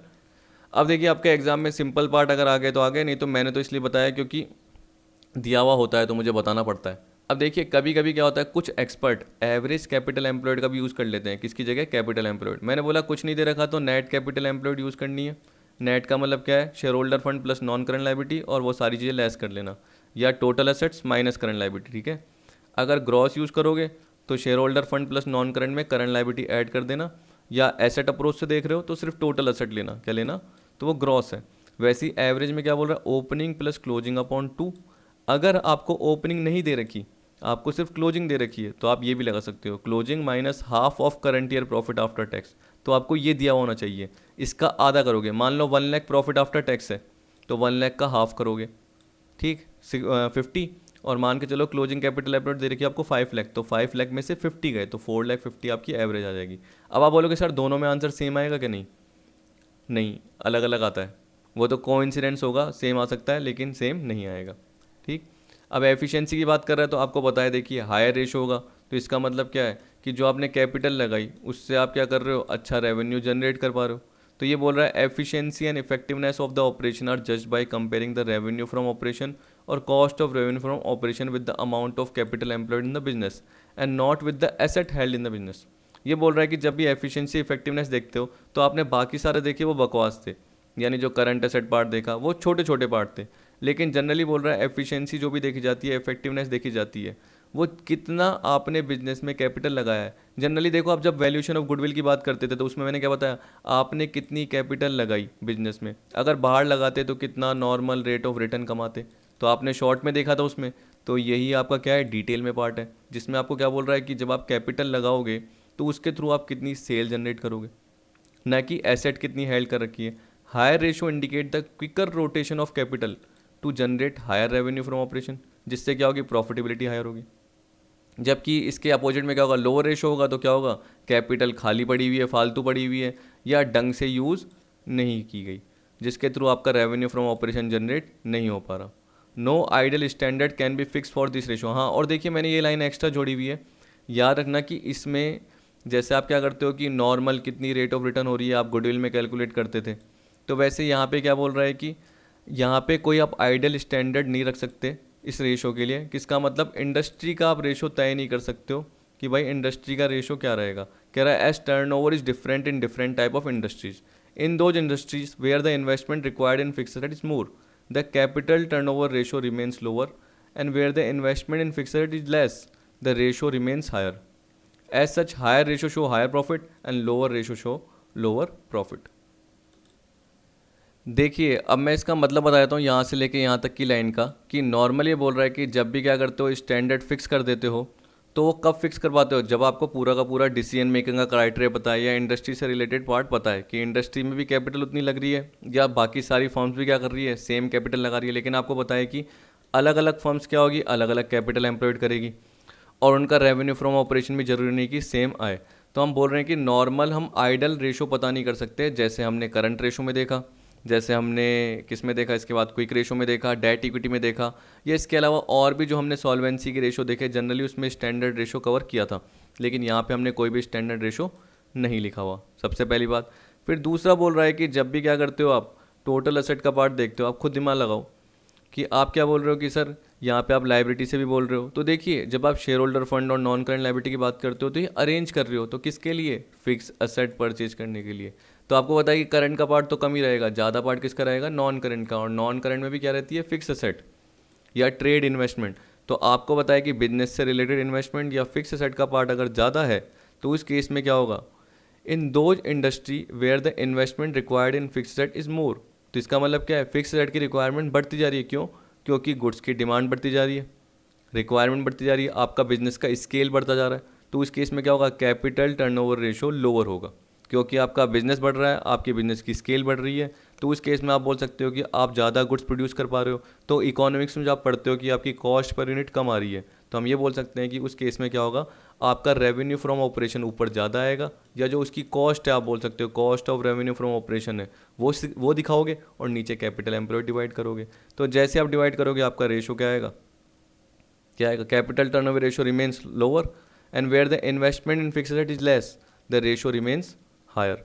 लेकिन यहाँ पे थोड़ा सा बोल रहा है as such higher ratio show higher profit. तो थोड़ा सा मैंने यहाँ अपोजिट बोल दिया गलत, कि जहाँ पे मैंने बोल दिया कि investment required in fixed asset is more, capital turnover ratio remains lower. ओ अच्छा, इसमें इकोनॉमिक सेंस में नहीं बोल रहा है, इसमें नॉर्मल ये बोल रहा है कि अगर आपका फिक्स एसेट का पार्ट ज़्यादा है तो कैपिटल एम्प्लॉयड नीचे ज़्यादा आएगी, ऐसे बोल रहा है। ठीक है, तो ये इकोनॉमिक सेंस में नहीं बोल रहा, जो कि मैंने बताया कॉस्ट पर यूनिट कम आएगी, तो बिजनेस स्केल के हिसाब से नहीं बोल रहा है। ये बोल रहा है कि अगर ये पार्ट में फिक्स रेट का पार्ट ज़्यादा है तो ये ज़्यादा होगी। ठीक है, और रेवेन्यू फ्रॉम ऑपरेशन जो भी हुआ, मान के चलो कि 2 लाख है, और अगर आप बोलते हो कि नीचे 1 लाख का पार्ट है, या कैपिटल एम्प्लॉयड में बोल सकता हूँ कि देखिए 5 लाख है, तो आपका जो निकल के आएगा वो कितना निकल के आएगा? 0.40 निकल के आएगा। कितना निकल के आएगा? 0.40 निकल के आएगा। अगर ये ज़्यादा हो जाती है, मतलब आपने और फिक्स रेट इन्वेस्ट कर दी, लेकिन अभी भी आपका सेल का पार्ट या कॉस्ट ऑफ रेवेन्यू का पार्ट या नेट रेवेन्यू का पार्ट 2 लाख आ रहा है, तो वो 0.20 हो जाएगा, क्योंकि 2 लाख अपॉन 10 लाख कितना होता है? 0.20। तो इसका मतलब जो आपका टाइम्स का पार्ट है या जो भी आपका रेशो निकल रहा है वो क्या निकल रहा है? और कम होता जा रहा है। तो बोला जितना ज़्यादा आप इन्वेस्ट कर रहे हो उतना आपका कैपिटल टर्नओवर रेशो क्या हो रहा है? लोअर हो रहा है। तो इसमें इकोनॉमिक्स के टर्म में नहीं बोल रखा, नॉर्मल टर्म में बोल रखा है कि जितना ज़्यादा आप फिक्स रेट में इन्वेस्टमेंट करोगे तो कैपिटल एम्प्लॉयड का पार्ट ज़्यादा रहेगा, जितना नीचे ज़्यादा पार्ट रहेगा तो हमने यही पढ़ा था कि रेशो क्या रहेगा? लोअर रहेगा, ऐसे बोल रखा है इसमें। Where the investment in fix asset is less, तो जहाँ पे कम होगा रेशो क्या रहेगा? हायर। ठीक है, as such higher ratio show higher profit. तो इसका मतलब आपने अपनी कैपिटल को इफेक्टिवली यूटिलाइज किया, आपने बहुत ज़्यादा इन्वेस्टमेंट आपको करने की जरूरत नहीं। लेकिन इकोनॉमिक सेंस में हम क्या बोलते हैं? रिटर्न टू स्केल होता है, ज़्यादा इन्वेस्टमेंट करते हो तो क्या होता है? आपका प्रॉफिट बढ़ता है। तो उस केस में देखिए रेवेन्यू पे भी फ़र्क पड़ेगा, तो इसने ज़्यादा रेवेन्यू पे नहीं देखा, इसने ये बोला कि जितना हायर रेशो होगा हायर प्रॉफिट होगा, और जितना लोअर रेशो होगा उतना ही लोअर प्रॉफिट होगा। मतलब आपने कैपिटल को ढंग से यूटिलाइज नहीं करा। पर मेन कंटेंट क्या है कि कैपिटल को कैसे लगा रहे हो, जिसके थ्रू आप रेवेन्यू जनरेट कर रहे हो। तो मेन आपको रेवेन्यू पे भी ध्यान देना है। तो थोड़ा इसमें गलती हो गई थी, लेकिन मैंने सही कर दिया, करेक्ट कर दिया। ठीक है, तो आप देख सकते हो इस तरीके से आपका सारा पार्ट हो गया। अब अगली वीडियो में जो पार्ट आएगा वो प्रॉफिटेबिलिटी रेशो का सारा पार्ट आएगा। अब देखिए एक एक रेशो को बताने में टाइम लगता है, क्योंकि उसमें सिग्निफिकेंस का पार्ट भी है, इसके अलावा रेशो से रिलेटेड पार्ट भी है, एग्जाम्पल भी है, तभी मैं अलग अलग कवर करा रहा हूँ। नहीं तो मैं इसमें आपको 4 रेशो बताता जो कि आपकी 12th की बुक में होते थे, लेकिन मुझे एक्स्ट्रा कवर कराने पड़ रहे हैं, कभी कभी आ जाते हैं एग्जाम में। ठीक, या उनके थियोरटिकल कॉन्सेप्ट के पार्ट आ जाते हैं जो कि हमारा कवर करना ज़रूरी है। तो वीडियो देखने के लिए थैंक यू।